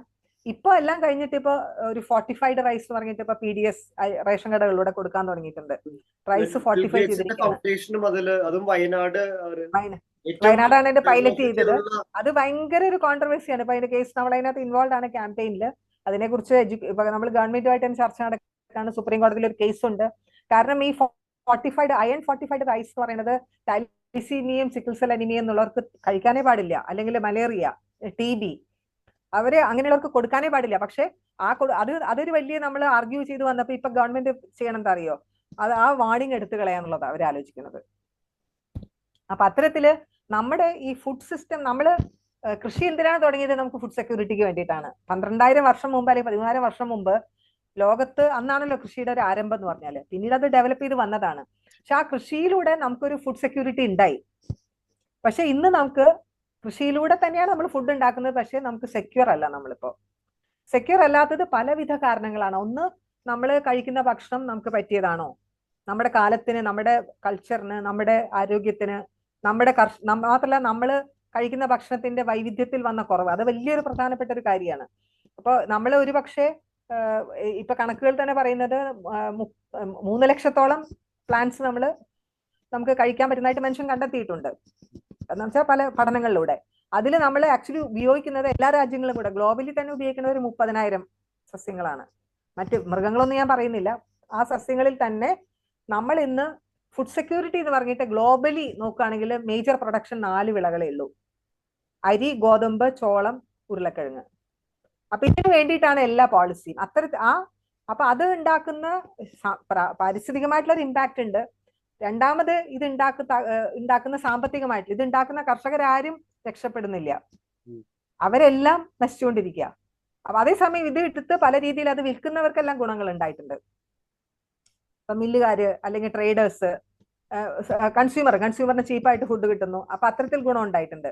പക്ഷെ അതുപോലെ തന്നെ ഇവർക്ക് വേണ്ട ഇൻപുട്സ്, അതായത് വളമായാലും അല്ലെങ്കിൽ കീടനാശിനി ആണെങ്കിലും വിത്തുകളും ഒക്കെ വിൽക്കുന്ന ആളുകൾക്കും ഗുണം ഉണ്ടായിട്ടുണ്ട്. കർഷകര് ഗുണം ഉണ്ടാവുന്നില്ല. അപ്പോൾ ഇന്ത്യ പോലുള്ള രാജ്യത്ത് 60% ആളുകൾ ഇന്നും കൃഷിയെയും അനുബന്ധമായിട്ടുള്ള കാര്യങ്ങളും ആശ്രയിച്ച് ജീവിക്കുന്ന ഒരു സമൂഹം തന്നെയാണ്. നമുക്ക് ഒരുപാട് അവരെ ഇപ്പൊ മാറ്റാൻ ശ്രമിച്ചുകൊണ്ടിരിക്കുകയാണ്. അത് 20% കുറയ്ക്കണം എന്നാണ് വേൾഡ് ബാങ്ക് ഒക്കെ ഒരു കാലത്ത് പറഞ്ഞിരുന്നത്. പക്ഷെ അത് സംഭവിച്ചാൽ, അത് ഉണ്ടായിക്കഴിഞ്ഞാൽ നമ്മുടെ നാട്ടിൽ ഉണ്ടാകാൻ പോകുന്ന സാമൂഹ്യ പ്രത്യാഘാതങ്ങൾ ഭയങ്കരമായിരിക്കും. കാരണം നമുക്ക് ഇപ്പൊ തന്നെ അറിയാലോ, മൈഗ്രേഷൻ ഉണ്ടാക്കുന്ന ഒരുപാട് പ്രശ്നങ്ങളുണ്ട്. മൈഗ്രേറ്റ് ചെയ്യുന്ന സമൂഹങ്ങളിൽ ഒരു പ്രശ്നമുണ്ട്. അവിടുത്തെ പ്രത്യേകിച്ച് കൂടുതൽ മൈഗ്രേറ്റ് ചെയ്യുന്ന ആണുങ്ങളാണ്. അപ്പൊ ആ സമൂഹങ്ങളിൽ ഉണ്ടാവുന്ന വേറെ പ്രശ്നങ്ങൾ. ഇപ്പൊ ഗൾഫിലേക്ക് നമ്മുടെ ആണുങ്ങൾ മുഴുവൻ പോയപ്പോൾ നമുക്കറിയാം, പ്രത്യേകിച്ച് മലപ്പുറം പോലെയുള്ള കോഴിക്കോടൊക്കെ ഒരുപാട് അതിന്റെ പ്രശ്നങ്ങൾ വീടുകളിൽ സ്ത്രീകൾ നേരിടുന്നുണ്ടായിരുന്നു, പല തരത്തില്. അപ്പൊ അത് ഉണ്ടാക്കുന്ന ഇമോഷണൽ പ്രശ്നം തൊട്ട് മറ്റു പല സാമൂഹ്യ പ്രശ്നങ്ങളായിട്ട് ഒരുപാട് പ്രശ്നങ്ങളുണ്ട്. പിന്നെ ഇവർ വരുന്ന സ്ഥലത്ത് അവർക്ക് എന്ത് പണിയാണ് കിട്ടുന്നത്? ഇപ്പൊ നമുക്കറിയാം, ഇപ്പൊ കേരളത്തിൽ വരുന്ന അധികം പേരും കൺസ്ട്രക്ഷനിലേക്കാണ് അല്ലെ വരുന്നത്. ആ മേഖല എത്ര നമുക്ക് അതിന്റെ സസ്റ്റൈനബിലിറ്റി നമുക്ക് അറിഞ്ഞുകൂടാ. അതിനകത്ത് അത് മാത്രമല്ല, ഇറ്റ്സ് ലൈക്ക് എ കോൺട്രാക്ട് ഒരു ലേബ് പോലെയാണ്. അതിനകത്ത് നിയമങ്ങളില്ല, ഒന്നുമില്ല. പിന്നെ അവർക്ക് വരുന്നു. പിന്നെ കേരളം കുറച്ചുകൂടെ ഒരു നല്ലൊരു എന്താ പറയാ അന്തരീക്ഷം, തൊഴിലന്തരീക്ഷം ഒക്കെ ഉള്ളത് കൊണ്ട് അവർക്ക് വരുമാനം ഇൻകം കുറച്ചുകൂടെ കിട്ടുന്നത് കൊണ്ട് അവർ പിടിച്ചു നിൽക്കും. പക്ഷേ മൊത്തത്തിൽ നോക്കുകയാണെങ്കിൽ ഇത് ഉണ്ടാക്കുന്ന വലിയൊരു, ഇപ്പൊ നമുക്കറിയാലോ കോവിഡ് ഒക്കെ വന്നപ്പോൾ നമ്മൾ കണ്ടതാണല്ലോ അവരുടെ അവസ്ഥ. അവർക്ക് they had to walk back. അപ്പൊ ഇത് ഉണ്ടാക്കുന്ന സാമൂഹ്യമായിട്ടുള്ള ഒരുപാട്, അപ്പൊ നമ്മള് മൈഗ്രേഷൻ എന്നുള്ളതൊരു ഇന്ന് നമ്മൾ പറയും മൈഗ്രേറ്റ് ചെയ്ത് നമ്മൾ പുതിയ പുതിയ ലാവണങ്ങൾ കണ്ടെത്തുന്നു എന്ന് പറയുമെങ്കിൽ ഇത് ഉണ്ടാക്കുന്ന ഒരു വലിയ പ്രശ്നങ്ങളുണ്ട്. അതും ഇന്നത്തെ കാലാവസ്ഥാ വ്യതിയാനത്തിന്റെ ഒരു കോണ്ടെക്സ്റ്റില് ക്ലൈമറ്റ് മൈഗ്രേഷനും കൂടെ നടക്കുകയാണ്. പല സ്ഥലത്തും ഇപ്പൊ കൃഷി ചെയ്യാൻ പറ്റാതാവാം, അങ്ങനെയുള്ള അത്. അപ്പൊ ഇതൊരു കുറെ കൂടെ സങ്കീർണമാവുകയാണ് ശരിക്കും പറഞ്ഞ അത്തരത്തില് ഈ ലോകം. അങ്ങനെയുള്ള ഒരു അവസ്ഥയിലാണ് നമ്മൾ കുറെ കൂടെ നമ്മൾ ഇതിനിപ്പോ ഗ്ലോബലി തന്നെ ഇങ്ങനെ വർക്ക് ചെയ്യുന്ന, അല്ലെങ്കിൽ ഈവൻ FAO അല്ലെങ്കിൽ ഇപ്പൊ വലിയ UN ഏജൻസീസ് ഒക്കെ പറയുന്ന ഇതിനൊരു ഉത്തരം, ഗ്ലോബൽ പ്രശ്നത്തിനുള്ള ഒരു ഉത്തരം ലോക്കലാണ്. കാലാവസ്ഥ വ്യതിയാനത്തിനുള്ള ഒരു ഉത്തരം എന്ന് പറഞ്ഞാൽ ലോക്കലാണ്. ലോക്കൽ റെസിലിയൻസ് ബിൽഡിംഗ് ആണ് അതിനുള്ള ഒരു അഡാപ്റ്റേഷൻ ആയിട്ട് വരേണ്ടത്. ഇപ്പൊ ഗ്ലോബൽ മിറ്റിഗേഷൻ വേണ്ടെന്നല്ല, പക്ഷെ അത് സമയമെടുത്ത് ഉണ്ടാവുന്ന ഒരു പ്രോസസ് ആയിരിക്കും. കുറെ കാലങ്ങൾ എടുക്കും. ഒരു പക്ഷേ ഇപ്പൊ നമ്മൾ ഇന്ത്യ പറയുന്നു നെറ്റ് സീറോ ആക്കാൻ പോകുന്നത് 2070 2070 നമ്മളാരും, ഞാൻ എന്തായാലും ഉണ്ടാവില്ല. അപ്പൊ ഇത്രയും വർഷങ്ങൾ എടുക്കുമ്പോൾ അത്രയും കാലം നമുക്ക് പിടിച്ചു നിൽക്കണമല്ലോ. അതിനുള്ളൊരു അതായിട്ടാണ് അഡാപ്റ്റേഷൻ സ്ട്രാറ്റജി കൊണ്ടുവരുന്നത്. അതിന് റെസിലിയൻസ് ബിൽഡിംഗ് വേണമെന്നുള്ളത് ഇത്തവണത്തേലൊക്കെ അത് ചർച്ച നടക്കുന്നുണ്ട് ഇപ്പൊ കോപ്പില്. പക്ഷെ ആ റെസിലിയൻസിന് ഏറ്റവും റെസിലിയന്റ് ആവേണ്ടത് അഗ്രികൾച്ചർ ആണ്. ആ റെസിലിയന്റ് ആവണമെങ്കിൽ അതിലാണ് നമ്മൾ അഗ്രോ ഇക്കോളജി അല്ലെങ്കിൽ ഓർഗാനിക് ഫാമിംഗ് എന്നുള്ളൊരു. അപ്പൊ നമ്മൾ ഒരുപക്ഷെ തുടക്കത്തിൽ നമ്മൾ പെസ്റ്റിസൈഡ്സിന് പകരമായിട്ടുള്ള ഒരു വഴിയായിട്ട് ഓർഗാനിക് ഫാമിങ്ങിനെ കണ്ടെങ്കിൽ, ഇന്ന് നമ്മൾ ഒരുപാട് ആവശ്യങ്ങൾക്ക്, അതായത് യഥാർത്ഥ ഒരു സസ്റ്റൈനബിൾ ഫുഡ് സെക്യൂരിറ്റിക്കായാലും ന്യൂട്രീഷൻ സെക്യൂരിറ്റിക്കാണെങ്കിലും ഈവൻ മാർക്കറ്റ്, പുതിയ ജോബ് ഓപ്പർച്യൂണിറ്റീസ്, ഇന്നോവേഷനൊക്കെ ഒരുപാട് സാധ്യതകളുള്ള ഒരു മേഖലയാണ് ശരിക്കും ഓർഗാനിക് ഫാമിംഗ്. നമുക്ക് കൺവെൻഷണൽ ഫാമിങ്ങിനകത്ത് ഇനി ഇന്നോവേറ്റ് ചെയ്യാനൊന്നുമില്ല. അതിനുള്ള ആ ഇന്നോവേഷനൊക്കെ ഏതോ കമ്പനികൾ നടത്തി അവർ പ്രോഡക്ട്സ് തന്നുകൊണ്ടിരിക്കുക. നമ്മളാരും ഒന്നും ചെയ്യേണ്ട ആവശ്യമില്ല. നമ്മളത് വാങ്ങുക, ഒരു ഇൻഡസ്ട്രി പോലെയാണത്. അപ്പൊ നമുക്ക് ചെറുപ്പക്കാർക്ക് അതിനകത്ത് ജോലി സാധ്യതകൾ കുറയാ ചെയ്യുക. കാരണം ഇൻഡസ്ട്രിയൽ ഡെവലപ്മെന്റ് അങ്ങനെയാണല്ലോ, ജോലി കുറയ്ക്കുന്ന ഡെവലപ്മെന്റ് ആണ് ഇൻഡസ്ട്രി നോക്കിക്കൊണ്ടിരിക്കുന്നത്. പിന്നെ നമ്മളെല്ലാം കൺസ്യൂമേഴ്സ് ആയിട്ടാണ് ഇൻഡസ്ട്രി കാണുന്നത്. മനസ്സിലായില്ലേ? അപ്പൊ നമ്മളെ വേണമെങ്കിൽ നമുക്ക് കുറെ കൂടെ സ്വിഗ്ഗി മോഡലിൽ കുറെ വിൽക്കാനുള്ള ആൾക്കാരായിട്ട് മാറാം. അല്ലെങ്കിൽ അങ്ങനത്തെ അതിനേക്കാൾ അപ്പുറം ഒരു ഓപ്പർച്യൂണിറ്റി നമ്മുടെ ക്രിയേറ്റിവിറ്റിക്കോ നമ്മുടെ ഒരു സ്വാതന്ത്ര്യത്തിനോ സെൽഫ് റിലയൻസിനോ അത് തരുന്നില്ല. പക്ഷെ ഇപ്പൊ നിങ്ങൾ ഇവിടെ നിങ്ങൾ കണ്ട എല്ലാ എക്സാമ്പിൾസും അങ്ങനത്തെ ആയിരിക്കും ഇപ്പൊ ഈ യാത്രയില്. അതെല്ലാം അതിനുള്ള വഴി തുറക്കുന്ന ചില എന്താ പറയാ ചില ഒരു ഇതാണ് ഒരു എനിക്ക് സംരംഭം എന്ന് ഞാൻ പറയുന്നില്ല, ചില വഴി തുറന്നു പോകുന്ന ആൾക്കാരാണ്. അത് നാളേക്കുള്ളൊരു വലിയ വഴി വെട്ടി തുറക്കുന്ന ആളുകളാണ് ഇവരെല്ലാം. അപ്പൊ അതിനകത്ത് പല കാര്യങ്ങൾ, അപ്പൊ നമ്മൾ ഒരു പക്ഷെ ഒരു സീഡിൽ നിന്ന് തുടങ്ങിയിട്ട് നമുക്ക് ഒരുപാട് ഇതിലേക്ക്, നമുക്ക് മാനത്തിലേക്ക്, ഒരുപക്ഷെ എനിക്ക് തോന്നുന്നു കുറെ കൂടെ ഒരു കൃത്യമായ ഒരു മാനവികതയിലേക്കും ഒരു സഹകരണത്തിലേക്കും ഒക്കെ നമ്മുടെ സമൂഹങ്ങൾ വളരേണ്ട ആവശ്യമുണ്ട്. കാരണം നമ്മൾ തകർന്നു കിടക്കുകയാണ് ഇപ്പോൾ. മനുഷ്യർ തമ്മിലുള്ള ഏറ്റവും, എനിക്ക് തോന്നുന്നു കൃഷി അതൊക്കെ മാറ്റിവെക്കുക, അതിന് ഏറ്റവും തകർന്നിരിക്കുന്നത് മനുഷ്യരുടെ ഒരു സാമൂഹ്യ ജീവിതമാണ്. അപ്പൊ പലപ്പോഴും ഞാനത് ഒരു സമയത്ത് വളരെ എന്താ പറയുക ഇമോഷണൽ ആയിട്ടും അല്ലെങ്കിൽ എന്താ പറയാ ഒരു വൈകാരികമായിട്ട് വേണമെങ്കിൽ പറഞ്ഞിരുന്ന ഒരു കാര്യം ഇപ്പൊ അത് പ്രാക്ടിക്കലായിട്ട് എനിക്ക് തോന്നുകയാണ്, അല്ലെങ്കിൽ സയന്റിഫിക് ആയിട്ട് എനിക്ക് തോന്നുകയാണ്. കാരണം ഞാൻ എപ്പോഴും പണ്ട് പറഞ്ഞിരുന്നത് കൃഷി തിരിച്ചു വന്നാൽ മാത്രമേ നമ്മുടെ സമൂഹം പുനർനവീകരിക്കാൻ നമുക്ക് സാധിക്കുള്ളൂ. കാരണം ഒരു സിറ്റിയിലൊക്കെ വരുന്നതിന് ഒരു പരിമിതി ഉണ്ട്. കാരണം അതിനൊരു കാരണം വെച്ചാൽ നമ്മുടെ റിസോഴ്സസ് അവിടെ കുറവാണ്. കൃഷിയിലാണ് നമ്മുടെ എല്ലാ റിസോഴ്സസും ഉള്ളത് ശരിക്കും പറഞ്ഞാൽ. അതായത് അതില് നാച്ചുറൽ ആയിട്ടുള്ള അത് മണ്ണ്, വെള്ളം, വൈവിധ്യം, ജനങ്ങള്, അറിവ്, ഇതെല്ലാം ഒരുമിച്ചൊരു സ്ഥലത്ത് അത് കൃഷിയിലേ ഉള്ളൂ. പിന്നെ മാത്രമല്ല നമ്മൾ നാച്ചുറൽ വേൾഡിന് അകന്നു പോകും തോറും നമ്മുടെ പേഴ്സണലി നമ്മുടെ റെസിലിയൻസ് കുറയും. നമുക്ക് കുറച്ചു കാലമൊക്കെ പിടിച്ചു വെക്കാം, നമുക്ക് പലത് വായിച്ചിട്ടും ബൗദ്ധികമായിട്ട് ബുദ്ധിപരമായിട്ട്, ആ ബൗദ്ധികതയാണ് ഉദ്ദേശിക്കുന്നത്. ബൗദ്ധികതയിൽ കൂടെ കുറെ കാര്യം സെൻസിറ്റൈസ് ചെയ്യാം, നമുക്ക് കുറെ ക്രിയേറ്റീവ് ആവാം, ഒക്കെ ചെയ്യാമെങ്കിലും പിന്നെ നമ്മുടെ ഒരു ഫിസിക്കൽ സ്ഥാനം അവിടെ കിടക്കുകയാണ്. നമുക്ക് ഭൗതികമായിട്ടുള്ളതും കൂടെ വേണം, അല്ലെങ്കിൽ നമ്മുടെ മാനുവൽ ആയിട്ടും കൂടെ നമുക്ക് കുറെ കാര്യം, ഫിസിക്കലായിട്ട് കുറെ കാര്യങ്ങൾ വേണം. ഇപ്പൊ എല്ലാവരും ജിമ്മിലേക്ക് പോവല്ലേ.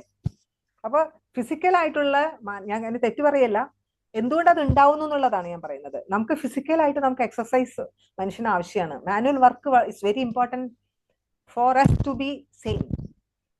അപ്പൊ ഇതിന്റെ ഒരു ബാലൻസ് വേണം നമുക്ക്. അതായത് നമ്മുടെ ശരീരത്തിനും മനസ്സിനും ഒരു ബാലൻസ്. പണ്ട് ഗാന്ധിജിയൊക്കെ പറഞ്ഞത് ഇത് തന്നെയാണ്, ഞാൻ പുതിയതായിട്ട് കണ്ടുപിടിച്ച കാര്യമൊന്നല്ല. പക്ഷെ നമ്മൾ അനുഭവിക്കുമ്പോൾ നമുക്ക് കൂടുതൽ മനസ്സിലാവുകയാണ് ചെയ്യുന്നത്. എന്തുകൊണ്ട് അപ്പൊ അതെങ്ങനെയാണ് സാധിച്ചെടുക്കുക? അത് സാധിക്കാനായിട്ടും കൃഷി എന്ന് പറയുന്ന ആ ഭൂമികയ്ക്ക് വലിയൊരു സാധ്യതയുണ്ട്. ഞാൻ പറഞ്ഞ അതിനകത്ത് സാധ്യത അത് ഉപയോഗപ്പെടുത്തിയില്ലെങ്കിൽ കേരളം കുറെ നമ്മൾ മാറിപ്പോയതിന്ന്. അതുകൊണ്ടാണ് ഞാൻ എപ്പോഴും പറയും, എന്തുകൊണ്ട് നമ്മുടെ കുട്ടികൾക്ക് നാട് വിട്ടു പോകാൻ തോന്നുന്നു? അത് ഇക്കണോമിക് ക്രൈസിസ് കൊണ്ട് മാത്രമല്ല. ഇവിടെ അവർക്ക് വേറെ ഒന്നുമില്ല. അവർക്ക് കൂടെ ഒരു വീടുണ്ടാവും, അച്ഛൻ, അങ്ങനെയുള്ള. അതിനപ്പുറം ഇപ്പൊ എനിക്കൊക്കെ എന്റെ നാട് കൊടകര എന്ന് പറഞ്ഞ സ്ഥലമാണ്, തൃശ്ശൂർ ജില്ലയിലെ. ഞാൻ അവിടെ നിന്ന് മാറി പ്രീ ഡിഗ്രി കഴിഞ്ഞ് ഞാൻ ഹോസ്റ്റലിൽ നിന്ന് പഠിക്കുന്നു. പിന്നെ തിരുവനന്തപുരത്ത് വരുന്നു. കേരളത്തിൽ ഞാൻ പുറത്തൊന്നും പോയില്ല, പക്ഷെ കേരളത്തിന്റെ പക്ഷെ എനിക്ക് എപ്പോഴും എനിക്ക് തിരിച്ചവിടെ എത്തണം എന്നുള്ളത്. അത് എന്റെ വീട്ടിലേക്കല്ല, ആ നാട്ടിലേക്ക് എത്തണം എന്നായിരുന്നു എന്റെ ആഗ്രഹം. ആ നാട്ടിൽ അവിടെ ബസ് ഇറങ്ങി നടന്നു പോകുമ്പോൾ വഴിയിൽ കാണുന്ന ആളുകളോട് മുഴുവൻ സംസാരിച്ച് നമുക്കൊരു ഭയങ്കര ഒരു സെക്യൂരിറ്റിയും, നമുക്ക് എന്തോ വളരെ ഒരു ഇമോഷണൽ സെക്യൂരിറ്റി നമുക്ക് തരുന്ന ഒരു പശ്ചാത്തലം. ആ പശ്ചാത്തലം എന്ന് പറഞ്ഞാൽ അത് ഒരുപക്ഷെ ഞാൻ കുറച്ചു കാലം നമ്മുടെ അർബൻ ഇതിനെ പോലെ റീറൂറലൈസ് ചെയ്യേണ്ട ആവശ്യമുണ്ട്. അത് അങ്ങനെ വലിയൊരു കൺസെപ്റ്റിൽ ഗ്ലോബലിയൊക്കെ പല ഗ്രൂപ്പ്സ് ഒരു കാലത്ത് ഇപ്പൊ ഉണ്ടാവുന്ന എനിക്കറിയില്ല, ഉണ്ടായിരുന്നു റീറൂറലൈസിങ് സിറ്റീസ് എന്നുള്ള ഒരു കൺസെപ്റ്റില്. അപ്പൊ പലതും ചെയ്യാൻ നഗരങ്ങളിലെ ഗ്രാമത്തിന്റെ ഒരു സ്വഭാവം അതിനുവേണ്ടി പലതും ചെയ്യാനൊക്കെ ശ്രമിച്ചിട്ടുള്ള ആളുകളുണ്ട്. കേരളം എന്ന് വെച്ച് കഴിഞ്ഞാൽ കേരളം ഇതിന്റെ രണ്ടിന്റെ ഇടയ്ക്കാണ്. നമ്മൾ വലിയൊരു സിറ്റിയും അല്ല, എന്നാ തീരെ ഗ്രാമങ്ങളും അല്ല, ഇതിന്റെ ഇടയ്ക്ക് പറ്റി. അപ്പൊ നമ്മൾ എവിടേക്കാണ് പോകേണ്ടത്? അല്ലെങ്കിൽ നമ്മൾ ഇവിടെ ഇരുന്നുകൊണ്ട് നമുക്ക് ഇതിനെ എങ്ങനെയാണ് അഡ്രസ് ചെയ്യാൻ പറ്റുക? അപ്പൊ അതിനുള്ള മനസ്സിലാക്കാനുള്ള ചില സ്പേസസ് ആണ് നമ്മളൊക്കെ ചെയ്യുന്നത്. വാസ്തവത്തിൽ ഇതൊരു പെർഫെക്റ്റ് ഇതാണെന്നല്ല ഞാൻ പറയുന്നത്, പക്ഷെ ഇങ്ങനെയുള്ള സാധ്യതകൾ മാത്രമല്ല അതിനകത്ത് ഞാൻ കാണുന്നത്. നമുക്ക് ഇനി ഭാവിയിലേക്ക് നോക്കുമ്പോൾ ഇന്ന് പല കുട്ടികളും നമുക്ക് അറിയാം, ഇപ്പൊ ഇനി നാട് വിടാത്ത പല കുട്ടികളും കാണുന്നത് നമുക്ക് ഒന്നുകിൽ അവർക്കൊരു അധികം വരുന്നവർ എന്തിലേക്കാണ്, അവരെന്തെങ്കിലും ഒരു ഫിലിം എടുക്കണം. ഇപ്പൊ സോഷ്യൽ മീഡിയയുടെ കാലമാണ്. കുറെ കുട്ടികൾ അതിലേക്ക് വരുന്നു. കുറെ പേര് എന്തൊക്കെയോ അങ്ങനത്തെ, അല്ലാതെ ഇപ്പൊ സയൻസ് പഠിക്കാൻ താല്പര്യമില്ല അധികം പേർക്കും. അപ്പൊ they are looking for some other thing. അപ്പൊ അത് എന്താണെന്നുള്ളത് അപ്പൊ അന്വേഷിക്കുന്ന പല കുട്ടികൾക്കുമുള്ള ഒരു സ്പേസ് എന്ന് പറയുന്നത്. അപ്പൊ ഞാൻ പറയാം, ഇപ്പൊ കൃഷി എന്ന് പറയുമ്പോൾ കൃഷി ചെയ്യുന്നത് മാത്രമല്ല, ഇതിന്റെ വേറൊരു വലിയൊരു ആസ്പെക്ട് ഉണ്ട് അതിനകത്ത് ഒരു സോഷ്യൽ ബിൽഡിംഗ് ഉണ്ട്, അതിനൊരു എഡ്യൂക്കേഷൻ ഉണ്ട്, പ്രാക്ടിക്കലായിട്ട് ചെയ്യേണ്ട കാര്യങ്ങളുണ്ട്, മാർക്കറ്റ് ഉണ്ട്, ഫുഡിന്റെ വലിയൊരു ഇനി കണ്ടെത്തേണ്ടതുണ്ട്. കാരണം നമ്മള് ട്രഡീഷണൽ വാല്യൂ അഡീഷൻ ആ ഫുഡ് സിസ്റ്റത്തിൽ മാറിയിട്ട് അപ്പൊ കർഷകരുടെ മക്കൾക്ക് പോലും ആ സാധ്യത ഒന്ന് കാണാൻ പറ്റുന്നില്ല. അതുകൊണ്ടാണ് അവർ കുറെ കാലങ്ങളായിട്ട് പലരും ഇപ്പൊ വയനാടും ഇടുക്കി നോക്കി എല്ലാവരും നഴ്സിംഗ് ഇതിലേക്കാണ് പോയിട്ടുള്ളത്. കാരണം അത് ജോലി സാധ്യത ഉള്ളതുകൊണ്ടാണ്. അവരെല്ലാവരും ഇഷ്ടപ്പെട്ടു പോകുന്നതല്ല, ജോലി സാധ്യതയുള്ളതുകൊണ്ട് പോകുന്നു. അപ്പൊ അതുകൊണ്ട് ഫാമിലിക്ക് ഗുണം ചെയ്തിട്ടുണ്ടാവും. പക്ഷെ അടുത്തൊരു തലമുറ തിരിച്ച് അവർക്ക് കൃഷിയിലേക്ക് വരാം, അല്ലെങ്കിൽ ഈ പോയി പൈസ ഉണ്ടാക്കിയവർ തിരിച്ച് കൃഷിയിലേക്ക് അവർ ഇൻവെസ്റ്റ് ചെയ്യാൻ തയ്യാറല്ല. കാരണം അവിടെ ഒരു സാധ്യത അവർക്ക് കാണാൻ പറ്റുന്നില്ല. മനസ്സിലായില്ലേ? അപ്പൊ അവിടെ നമ്മൾ ആ സാധ്യത എങ്ങനെയാണ്? ആ സാധ്യത കണ്ടെത്തുക തന്നെ വേണം. പ്രാക്ടിക്കലായിട്ട് തന്നെ നമ്മൾ ഡെമോൺസ്ട്രേറ്റ് ചെയ്യേണ്ട ഒരു ആവശ്യമുണ്ട്. രാജേഷ് നമ്മൾ തണൽ തന്നെ ഫെസിലിറ്റേറ്റ് തുടങ്ങിയത്, നമ്മൾ റൈസ് ക്യാമ്പയിന് തുടങ്ങിയതും വേണമെങ്കിൽ പറയാം. ആ കൺസർവേഷൻ വർക്കിംഗ് സീഡ് അതിനോട് പാഷനേറ്റ് ആയിട്ടുള്ള കുറച്ച് പേര്, ജോൺസൺ മാഷാണ് ആദ്യം വന്നത്. പിന്നെ രാജേഷുമായിട്ട് നമുക്ക് അല്ലാതെയും ബന്ധമുണ്ട്. GM ക്യാമ്പയിൻ, നാഷണൽ പല ഈ പെസ്റ്റിസൈഡുമായിട്ടും പ്രത്യേകിച്ച് ജനറ്റിക്കലി മോഡിഫൈഡ് ക്രോപ്സിന്റെ ക്യാമ്പയിൻ നമ്മൾ ഒരുമിച്ച് വർക്ക് ചെയ്താണ് അദ്ദേഹം ഗ്രീൻ പീസിലുള്ള സമയത്ത്. അങ്ങനെ വന്നു പിന്നീടാണ് നമ്മൾ FPO തുടങ്ങാനും ഒക്കെ ഇതായി. ഇപ്പൊ അതൊരു വേറൊരു സ്പേസ് ആയിട്ട് അത് മാറിക്കൊണ്ടിരിക്കുകയാണ്. ഒരുപാട് പേർക്ക് ഇതുപോലെ സാധ്യതകൾ. അപ്പൊ നമ്മൾ പോലും വിചാരിക്കാത്തൊരു കാര്യമാണ് വളർന്നു വന്നുകൊണ്ടിരിക്കുന്നത്. ഇതുപോലെ ഒരുപാട് ആളുകൾ, ഇപ്പൊ നമ്മൾ പയ്യന്നൂർ പോവാണെങ്കിൽ കർഷകന്റെ കട എന്ന് പറഞ്ഞിട്ട് അവരൊക്കെ ഇവിടെ നിന്ന് വിത്ത് കൊണ്ടുപോയ പല സമയത്ത്, അല്ലെങ്കിൽ നമ്മൾ ഇതുപോലെയുള്ള ഡിസ്കഷൻസിൽ പങ്കെടുത്തവര്, എൻഡോസൾഫാനെ ഫൈറ്റ് ചെയ്തവര്, അല്ലെങ്കിൽ പുഴകൾക്ക് വേണ്ടിയിട്ട് പറഞ്ഞത്, അവരൊക്കെ തന്നെ ഇങ്ങനെ ഒരർത്ഥത്തിൽ സംരംഭകരാവുകയാണ്, ഒരു കൂട്ടായ്മ. ഇപ്പൊ അവര് വലിയ ലാഭമൊന്നും ചിലപ്പോൾ പല ജോലിയുള്ളവരായിരിക്കാം, എല്ലാവരും ഫുൾ ടൈം ചിലപ്പോൾ, പക്ഷെ 1-2 പേര് അങ്ങനെ നിർത്തിയവര് ഫുൾ ടൈം നിർത്തുന്നുണ്ടാവും. അതൊരു വേറൊരു ഇക്കോണമി നമ്മൾ അവിടെ ഡെവലപ്പ് ചെയ്യാണ്. ആ ഇക്കോണമി എന്ന് പറഞ്ഞാൽ അതൊരു കോപ്പറേറ്റീവ്, നമ്മൾ പറയുന്ന എന്താ കൺവെൻഷണൽ കോപ്പറേറ്റീവ് അല്ല, അത് വേറൊരു കോപ്പറേഷന്റെ പുറത്തുണ്ടാവുന്ന ഒരു ഇക്കണോമിക് എന്താ പറയാ ഗ്രോത്ത് തന്നെയാണത്. പക്ഷെ അത് നമുക്ക് എങ്ങനെയാണ് എന്റെ ചെറുപ്പക്കാരെ നമ്മൾ എങ്ങനെയാണിത് ഇതിലേക്ക് കൊണ്ടുവരാൻ കഴിയും? അവർ നേരിടുന്ന ഇങ്ങനെ വരുമ്പോ നേരിടുന്ന പ്രശ്നങ്ങൾ ഇപ്പൊ നമുക്കറിയാലോ, ഇലിയാസ് ഉൾപ്പെടെ നമുക്കറിയാം ഭൂമിയില്ലാത്തവരാണ് കുറെ പേര് അങ്ങനെ പലപ്പോഴും. ഇനി അതല്ല, ഭൂമിയുള്ളവരാണെങ്കിൽ അവര് വീട്ടുകാർ ചിലപ്പോൾ സമ്മതിക്കണം എന്നില്ല, ഇതൊന്നും ചെയ്യാം, ഇതല്ല, അവർക്കും താല്പര്യം ഉണ്ടാവില്ല ഭൂമിയുള്ളവർക്ക്. അപ്പൊ അതിനെ മറികടക്കണമെങ്കിൽ നമുക്ക് ഇപ്പൊ ഞാൻ ജോലി രാജിവെക്കുന്ന സമയത്ത് ഞാൻ വീട്ടിൽ പോലും ചോദിച്ചിട്ടില്ലേ. പക്ഷെ അതിനുള്ള സ്വാതന്ത്ര്യം എനിക്കുണ്ടായിരുന്നു. പിന്നീടാണ് ഞാൻ പറയുന്നത്, രാജിക്കത്ത് അയച്ചതിന് ശേഷമാണ് ഞാൻ എന്റെ അച്ഛനോടും അമ്മോടും പറയുന്നത്. അവർക്ക് ഷോക്കായിട്ടുണ്ടാവും തീർച്ചയായിട്ടും. പക്ഷെ എനിക്കുള്ള ധൈര്യം എന്റെ അന്ന് ഉണ്ടായിരുന്ന, ഇപ്പൊ എന്നെ ലീഡ് ചെയ്തിരുന്ന ചില ആൾക്കാരും ഗൈഡ് ചെയ്തിരുന്ന ചില പ്രൊഫസർ ആണെങ്കിലും അവരൊന്നും, അപ്പൊ അങ്ങനത്തെ ചില ആളുകളാണ്. അന്നൊന്നും കേരളത്തിൽ NGO വർക്ക് ഇല്ല ശരിക്കും. അപ്പൊ നമ്മൾ എങ്ങനെ ജീവിക്കുന്ന പോലും നമുക്ക് അന്ന് അറിഞ്ഞുകൂടാ. പക്ഷെ അന്നത്തെക്കാളും ഇന്ന് അതൊരു വലിയ ചോദ്യമാണ്. എന്നുവെച്ചാൽ എല്ലാവരും ഒരു വീട്ടിൽ പോലും എല്ലാവരും ജോലി ചെയ്താലേ ജീവിക്കാൻ പറ്റൂ. നമ്മൾക്ക് ആർക്കും അന്യോന്യം കൈകോർത്ത് ഒരു കുടുംബമായി ജീവിക്കാൻ പോലുള്ള ധൈര്യമില്ല ഇന്ന്. നമുക്ക് ഓരോരുത്തർക്കും ഇൻഡിപെൻഡന്റ് ആയിട്ടുള്ള ഒരു ഇക്കണോമിക് സാധനം വേണം എന്നുള്ളതാണ് ഇന്നത്തെ ഒരു അവസ്ഥ. അതിൽ നിന്ന് നമുക്ക് പെട്ടെന്ന് മാറാൻ പറ്റില്ല. പക്ഷെ എവിടെയാണ് നമുക്കത്, ഇപ്പൊ ഒരുപക്ഷെ ഞാൻ അത് പിന്നെയും ഒരുപക്ഷെ ഞാൻ IT സെക്ടറിലൊക്കെ കുറച്ച് ആക്സസ് കിട്ടിയ ആളുകൾ, അവരിൽ ചില ആളുകൾ ഇപ്പൊ ചിലപ്പോ ഒരു ഭർത്താവായിരിക്കാം, അല്ലെങ്കിൽ ഭാര്യ ആയിരിക്കാം, ചിലപ്പോൾ ജോലി വേണ്ട, ചിലപ്പോൾ രണ്ടുപേരും കൂടെ വേണ്ടാന്ന് വെച്ചിട്ട് തിരിച്ച് ഒരു ഗ്രാമത്തിൽ വന്ന, തമിഴ്നാട്ടിലാണ് അതിന്റെ കൂടുതൽ നമ്മൾ കാണുന്നത് അത്തരത്തിലുള്ള, കർണാടകത്തിലും കുറച്ചുണ്ട്. കേരളത്തിൽ അത്ര വന്നിട്ടില്ല, കാരണം കേരളത്തിൽ ഒരുപാട് വേറെ കോംപ്ലക്സ് ആണ്. കാരണം ഇതുപോലെ പലരും ആഗ്രഹിച്ചാൽ ചില ഭൂമി ഉണ്ടാവണമെന്നില്ല. കുറച്ചുണ്ട് കേട്ടോ, തീരെ ഇല്ലെന്നല്ല, പക്ഷെ ചില ആളുകൾ വരുന്നുണ്ട്. പക്ഷെ അവര് കുറെ കൂടെ നമുക്ക് അത് ഉണ്ടായി വരണമെങ്കിൽ ഈ സാമ്പത്തിക, അപ്പൊ നമുക്ക് വീട്ടുകാരോട് അല്ലെങ്കിൽ നമ്മുടെ ചോദിക്കുന്നവരോട് നമ്മൾ ഇങ്ങനെയാണ് ജീവിക്കാൻ ഉദ്ദേശിക്കുന്നത്, ഞങ്ങൾക്ക് ഇങ്ങനെ ജീവിക്കാൻ പറ്റും എന്നുള്ളൊരു കോൺഫിഡൻസ് നമ്മൾ കാണിച്ചാൽ മാത്രമേ നമുക്ക് ഉണ്ടാവണം. നമ്മൾ വെറുതെ കാണിക്കാനല്ല, നമുക്ക് ഉണ്ടായാൽ മാത്രമേ നമുക്ക് അതിനകത്ത് പിടിച്ചു നിൽക്കാൻ പറ്റുള്ളൂ. പക്ഷെ ഇന്ന് ഞാൻ കാണുന്ന വേറൊരു ഗുണം, നമുക്കിപ്പോ ഇന്നത്തെ ഒരു പ്രത്യേകിച്ചും കോവിഡ് കൊണ്ടുവന്ന ഒരു ഹൈബ്രിഡ് ജീവിത രീതി ഉണ്ടല്ലോ. അപ്പൊ നമുക്ക് അത്യാവശ്യം ഒരു കഴിവുള്ളവർക്കാണെങ്കിൽ വേണമെങ്കിൽ ഇതിന്റെ ഒരു കോമ്പിനേഷനിൽ വേണമെങ്കിൽ വർക്ക് ചെയ്യാൻ പറ്റും. അത് പ്രത്യേകിച്ച് ഒരു കൂട്ടായ്മ ഉണ്ടെങ്കിൽ, 4-5 പേരോ അല്ലെങ്കിൽ 10 പേരുടെ കൂട്ടായ്മ ഉണ്ടെങ്കിൽ കൃത്യമായിട്ട് കുറെ കൂടെ ചെയ്യാൻ പറ്റും. കാരണം അതിനകത്ത് ചിലർക്ക് ഓരോ ചിലർക്ക് സാമ്പത്തികം ഉള്ളവരായിരിക്കും. ഇപ്പൊ രാജേഷിന്റെ പോലും അങ്ങനെയാണ്. രാജേഷിന്റെ പല ഫ്രണ്ട്സും അതിനകത്തുണ്ട്. അപ്പൊ നമുക്കൊരു ധൈര്യമുണ്ട്, ഉറപ്പുണ്ട്. എല്ലാവർക്കും എല്ലാ FPOയിലും അത് ഉണ്ടാവണമെന്നില്ല. So that you can. പിന്നെ മാത്രമല്ല വേറൊരു സോഷ്യൽ ക്യാപിറ്റൽ ഉണ്ട്. കാരണം രാജേഷ് വർക്ക് ചെയ്ത ഒരു വലിയൊരു അഗ്രികൾച്ചർ പോളിസിയിൽ വർക്ക് ചെയ്ത വേറൊരു വലിയൊരു ഗ്രൂപ്പ് രാജേഷിനെ സപ്പോർട്ട് ചെയ്യാൻ. കാരണം രാജേഷ് സക്സസ് ആവേണ്ടത് നമ്മുടെ എല്ലാവരുടെയും ആവശ്യമാണ്. അതാണ്. അപ്പൊ അത്തരത്തിലുള്ള ബോധ്യമുള്ള ആളുകൾക്ക് ഇപ്പൊ ഒരുപക്ഷെ ലോകത്തിന്റെ പല ഭാഗത്തിരുന്നും ഇവിടെയുള്ള ഒരാളെ വേണമെങ്കിൽ സപ്പോർട്ട് ചെയ്യാം. ഇപ്പൊ ഇവിടെയുള്ള 2-3 ചെറുപ്പക്കാരുണ്ട്, നിങ്ങളുടെ തന്നെ ബന്ധുക്കളാവാം അല്ലെങ്കിൽ ഫ്രണ്ട്സ് ആവാം. അവർക്ക് ഇപ്പൊ തണല് പോലും അങ്ങനെയാണ് നിലനിൽക്കുന്നത്. നമുക്ക് എല്ലാവരും ഫണ്ടഡ് ആയിരിക്കില്ല, നമ്മൾ പലതും അഡ്ജസ്റ്റ് ചെയ്ത് ഇപ്പൊ ഞങ്ങൾ ചെയ്തു. ഞങ്ങൾക്ക് ഇപ്പൊ ഈ മാസം കുറച്ച് പ്രോജക്ട് ഫണ്ട് ഡിലേ വന്നു. നമ്മൾ ഗവൺമെന്റുമായിട്ടും കുറച്ച് വർക്ക് ചെയ്യുന്നുണ്ട്. അപ്പൊ നമ്മൾ കുറെ കഴിയുമ്പോഴേ നമുക്ക് പൈസ വരുള്ളൂ. അപ്പൊ നമ്മുടെ കുറച്ച് ഫ്രണ്ട്സ് ആണ് നമുക്കിപ്പോ അഡ്വാൻസ് ചെയ്തിരിക്കുകയാണ്. ചില സമയത്ത് ചിലപ്പോൾ 1 ലക്ഷം അങ്ങനെ 50,000 പെട്ടെന്ന് ആവശ്യം തരാൻ പറ്റുന്ന സൗഹൃദ വലയങ്ങളുണ്ട്. നമ്മളത് ചോദിക്കും, നാണം പാടില്ല. അപ്പൊ നാണക്കേട് തോന്നാതിരിക്കണേ നമ്മൾ ചെയ്യുന്നതിനോടുള്ള നമുക്ക് ബോധ്യത്തിൽ തന്നെ. അപ്പൊ നമുക്ക് നമുക്ക് വേണ്ടിയല്ലല്ലോ, പേഴ്സണൽ ഒരു ആവശ്യത്തിന് വേണ്ടി മാത്രമല്ലല്ലോ. മാനക്കേടിന്റെ കാര്യമില്ല അവിടെ. ഞാൻ ഇന്നൊരു ആവശ്യത്തിന് വേണ്ടിയിട്ട് അത് മനസ്സിലാക്കാനുള്ള ആൾക്കാരുണ്ട് കേട്ടോ ഇപ്പോ. അതാണ് ഇന്നുള്ള ഒരു അഡ്വാൻറ്റേജ്. പക്ഷെ അതിലേക്ക് നമുക്ക് റീച്ച് ചെയ്യണമെങ്കിൽ നമുക്ക് ഒറ്റയ്ക്ക് ചിലപ്പോൾ പറ്റുമെന്ന് എനിക്ക് അറിഞ്ഞുകൂടാ. പക്ഷെ അവിടെയാണ് നമുക്ക് ഒരു കമ്മ്യൂണിറ്റി. അതാണ്. ചിലപ്പോൾ നമ്മൾ ഒരു സ്ഥലത്ത് ഇരിക്കാൻ പറ്റുന്നവരാണെങ്കിൽ ഐഡിയയിലാണ്. ഇല്ലെങ്കിൽ പോലും നമ്മളിപ്പോ കേരളത്തിൽ പല സ്ഥലത്തിരിക്കുകയാണെങ്കിലും ഇന്ന് നമുക്ക് അറ്റ്ലീസ്റ്റ് ഈ ഡിജിറ്റൽ വേൾഡ് തന്ന ഒരു സൗകര്യം അതിനെ നമ്മൾ ഉപയോഗപ്പെടുത്തുകയാണെങ്കിൽ കൂടി അത്തരം നമുക്ക് ഒരു സാധ്യത.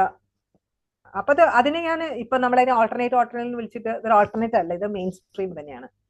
നമ്മളതിനെ ഓൾട്ടർനേറ്റ് വിളിക്കരുതെന്നാണ്. ഇതാണ് ശരിക്കും ഡെവലപ്പ് ചെയ്യാൻ. ഇപ്പൊ നമ്മൾ നാളത്തേക്ക് നോക്കുവാണെങ്കിൽ മറ്റതൊന്നും നിലനിൽക്കില്ല കേട്ടോ. അതൊന്നും നമ്മുടെ ഇന്നത്തെ ഈ കാലാവസ്ഥ ഇതൊരു 10 വർഷം ഇങ്ങനെ തുടരുകയാണെങ്കിലേ ആക്ച്വലി ലോകം ദരിദ്രമാവും. ഇപ്പൊ നമ്മൾക്കറിയാലോ, ഇപ്പൊ വയനാട് ഇപ്പൊ ലാൻഡ് സ്ലൈഡ് ഉണ്ടായി. ആക്ച്വലി അവിടുത്തെ ആളുകളൊക്കെ ദരിദ്രരായി. ആ ആളുകൾ മാത്രമല്ല ദരിദ്രരാവുന്നത്, അവരെ ചുറ്റി നിൽക്കുന്ന മറ്റു പലതും കൂടെ ദരിദ്രരാവാൻ തുടങ്ങും. Even state ദരിദ്രമാവും. സ്റ്റേറ്റിന് കൊടുക്കാൻ പൈസ ഇല്ലാത്ത അവസ്ഥയല്ലേ. അപ്പൊ അത് കൂടുതൽ ഇത്തരത്തിലുള്ള ഭീഷണികൾ വരികയാണെങ്കിൽ തീർച്ചയായിട്ടും അപ്പൊ നമുക്ക് പിടിച്ചു നിൽക്കാൻ ഉള്ള ഏറ്റവും അടിസ്ഥാനമായിട്ട് നമുക്ക് ഭക്ഷണം വെള്ളവും വേണം. അപ്പൊ അതിന്റെ ഒരു അറിവ് നമ്മൾ നിലനിർത്താന്നുള്ളത് ഇതിന്റെ ഒരു ആവശ്യം. നമ്മുടെ സർവൈവലിന് പോലും ഇത് ആവശ്യമാണെന്ന് ഞാൻ പറയും. അപ്പൊ കുറെ ആളുകൾ ആ കാർഷിക മേഖലയിൽ പ്രവർത്തിച്ചാൽ മാത്രമേ നമുക്ക് അതിനെ നിലനിർത്താം. കാരണം ഇന്നത്തെ ലോകത്ത് സാങ്കേതിക വിദ്യക്ക് ഒരു റോൾ ഉണ്ട് ഇതിനകത്ത്. ഞാൻ എപ്പോഴും കാണുന്ന, അതും കൂടെ പറഞ്ഞിട്ട് എനിക്ക് നിർത്തി, പിന്നെ നിങ്ങൾക്ക് ചോദ്യങ്ങൾ ഉണ്ടെങ്കിൽ അതിലേക്ക് വരാം. അതിനകത്ത് ഏറ്റവും പ്രധാനം ഞാൻ കാണുന്ന ഒരു ലാക്കിംഗ്, ഇപ്പൊ ഓർഗാനിക് ഫാമിങ്ങിനകത്ത് ഏറ്റവും ലാക്കിംഗ് ആയിട്ടുള്ളത് ടൂൾസിന്റെ അഭാവമാണ്. ടൂൾസ് എന്ന് ഞാൻ പറയുന്നത് മെഷീനറീസ്.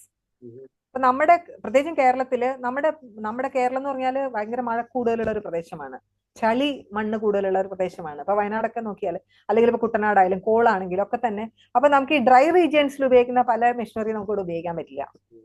പക്ഷെ നമ്മൾ അത്തരത്തിലുള്ളൊരു ഇത്രയും നമ്മൾ ടെക്നോളജിക്കലി അഡ്വാൻസ്ഡ്, ഇത്രയും എഞ്ചിനീയറിംഗ് കോളേജ്, പോളിടെക്നിക്, ITA ഒക്കെ ഉണ്ടെങ്കിലും നമ്മുടെ ക്രിയേറ്റിവിറ്റി അവിടെ കാണുന്നില്ല.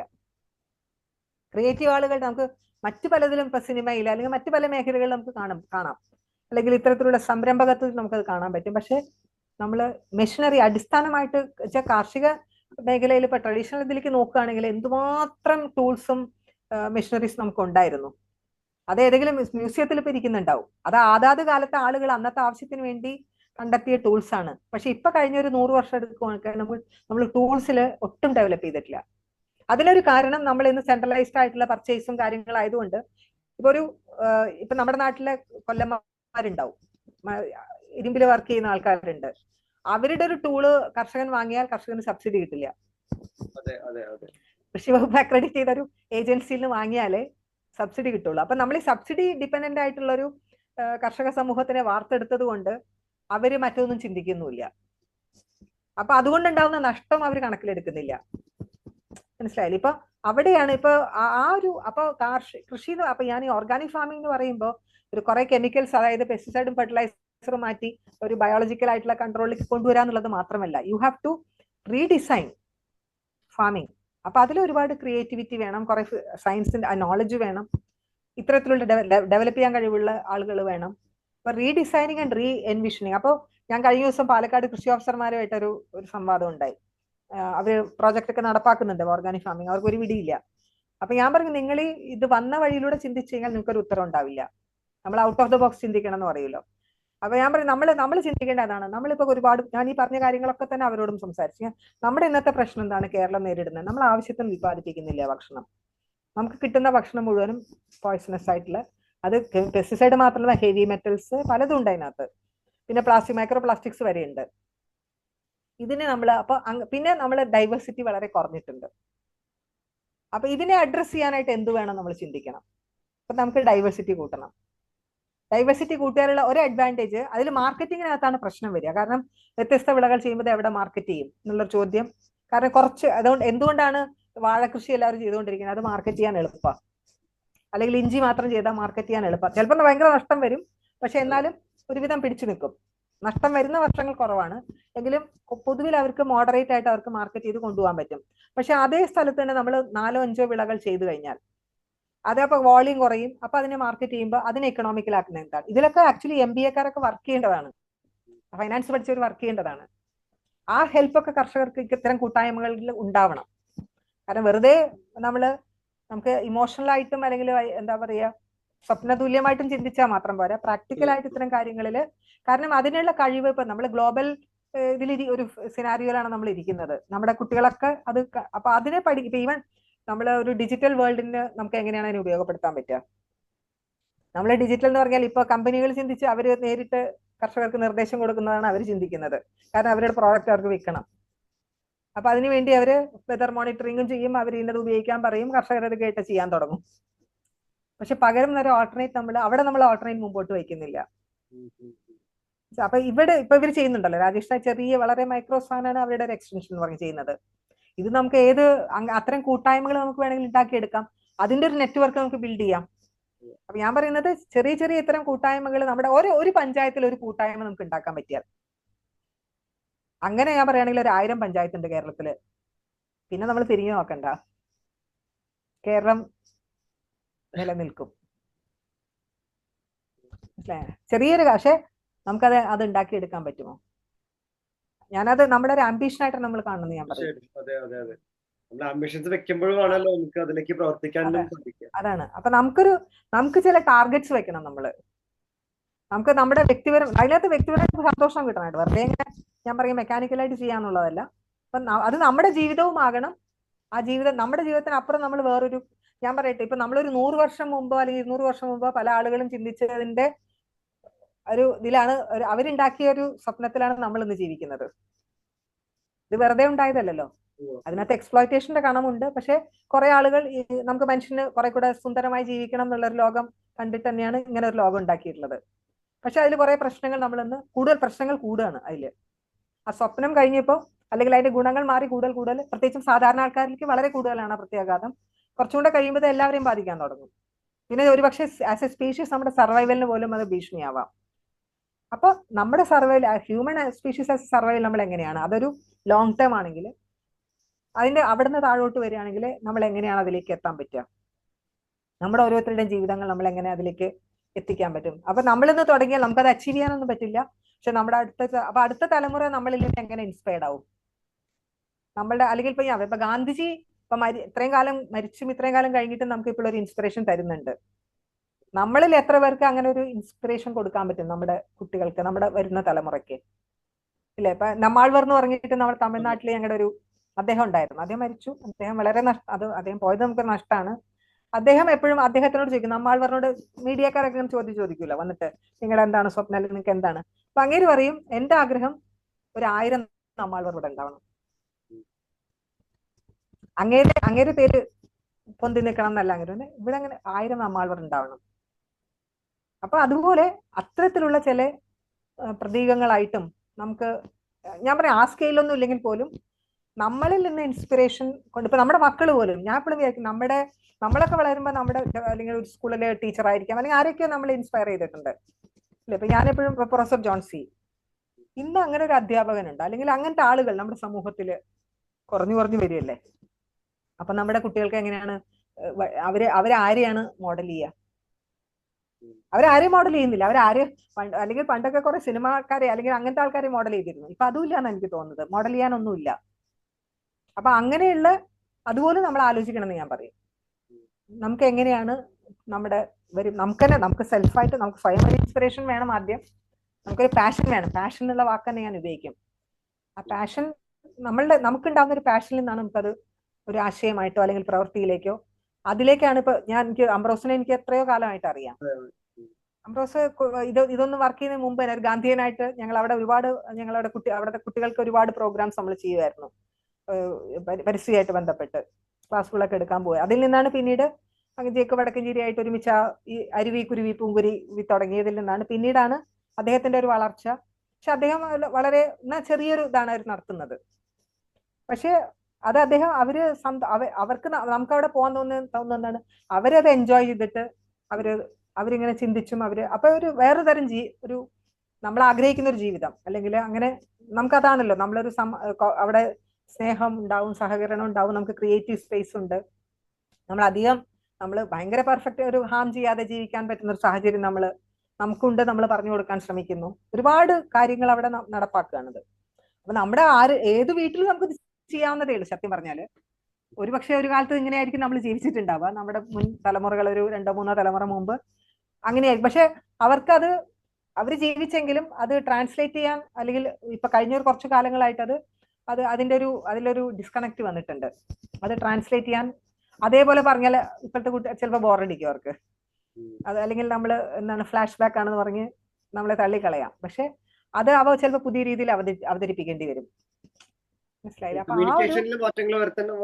അതെ, കമ്മ്യൂണിക്കേഷൻ അങ്ങനെയാണ്.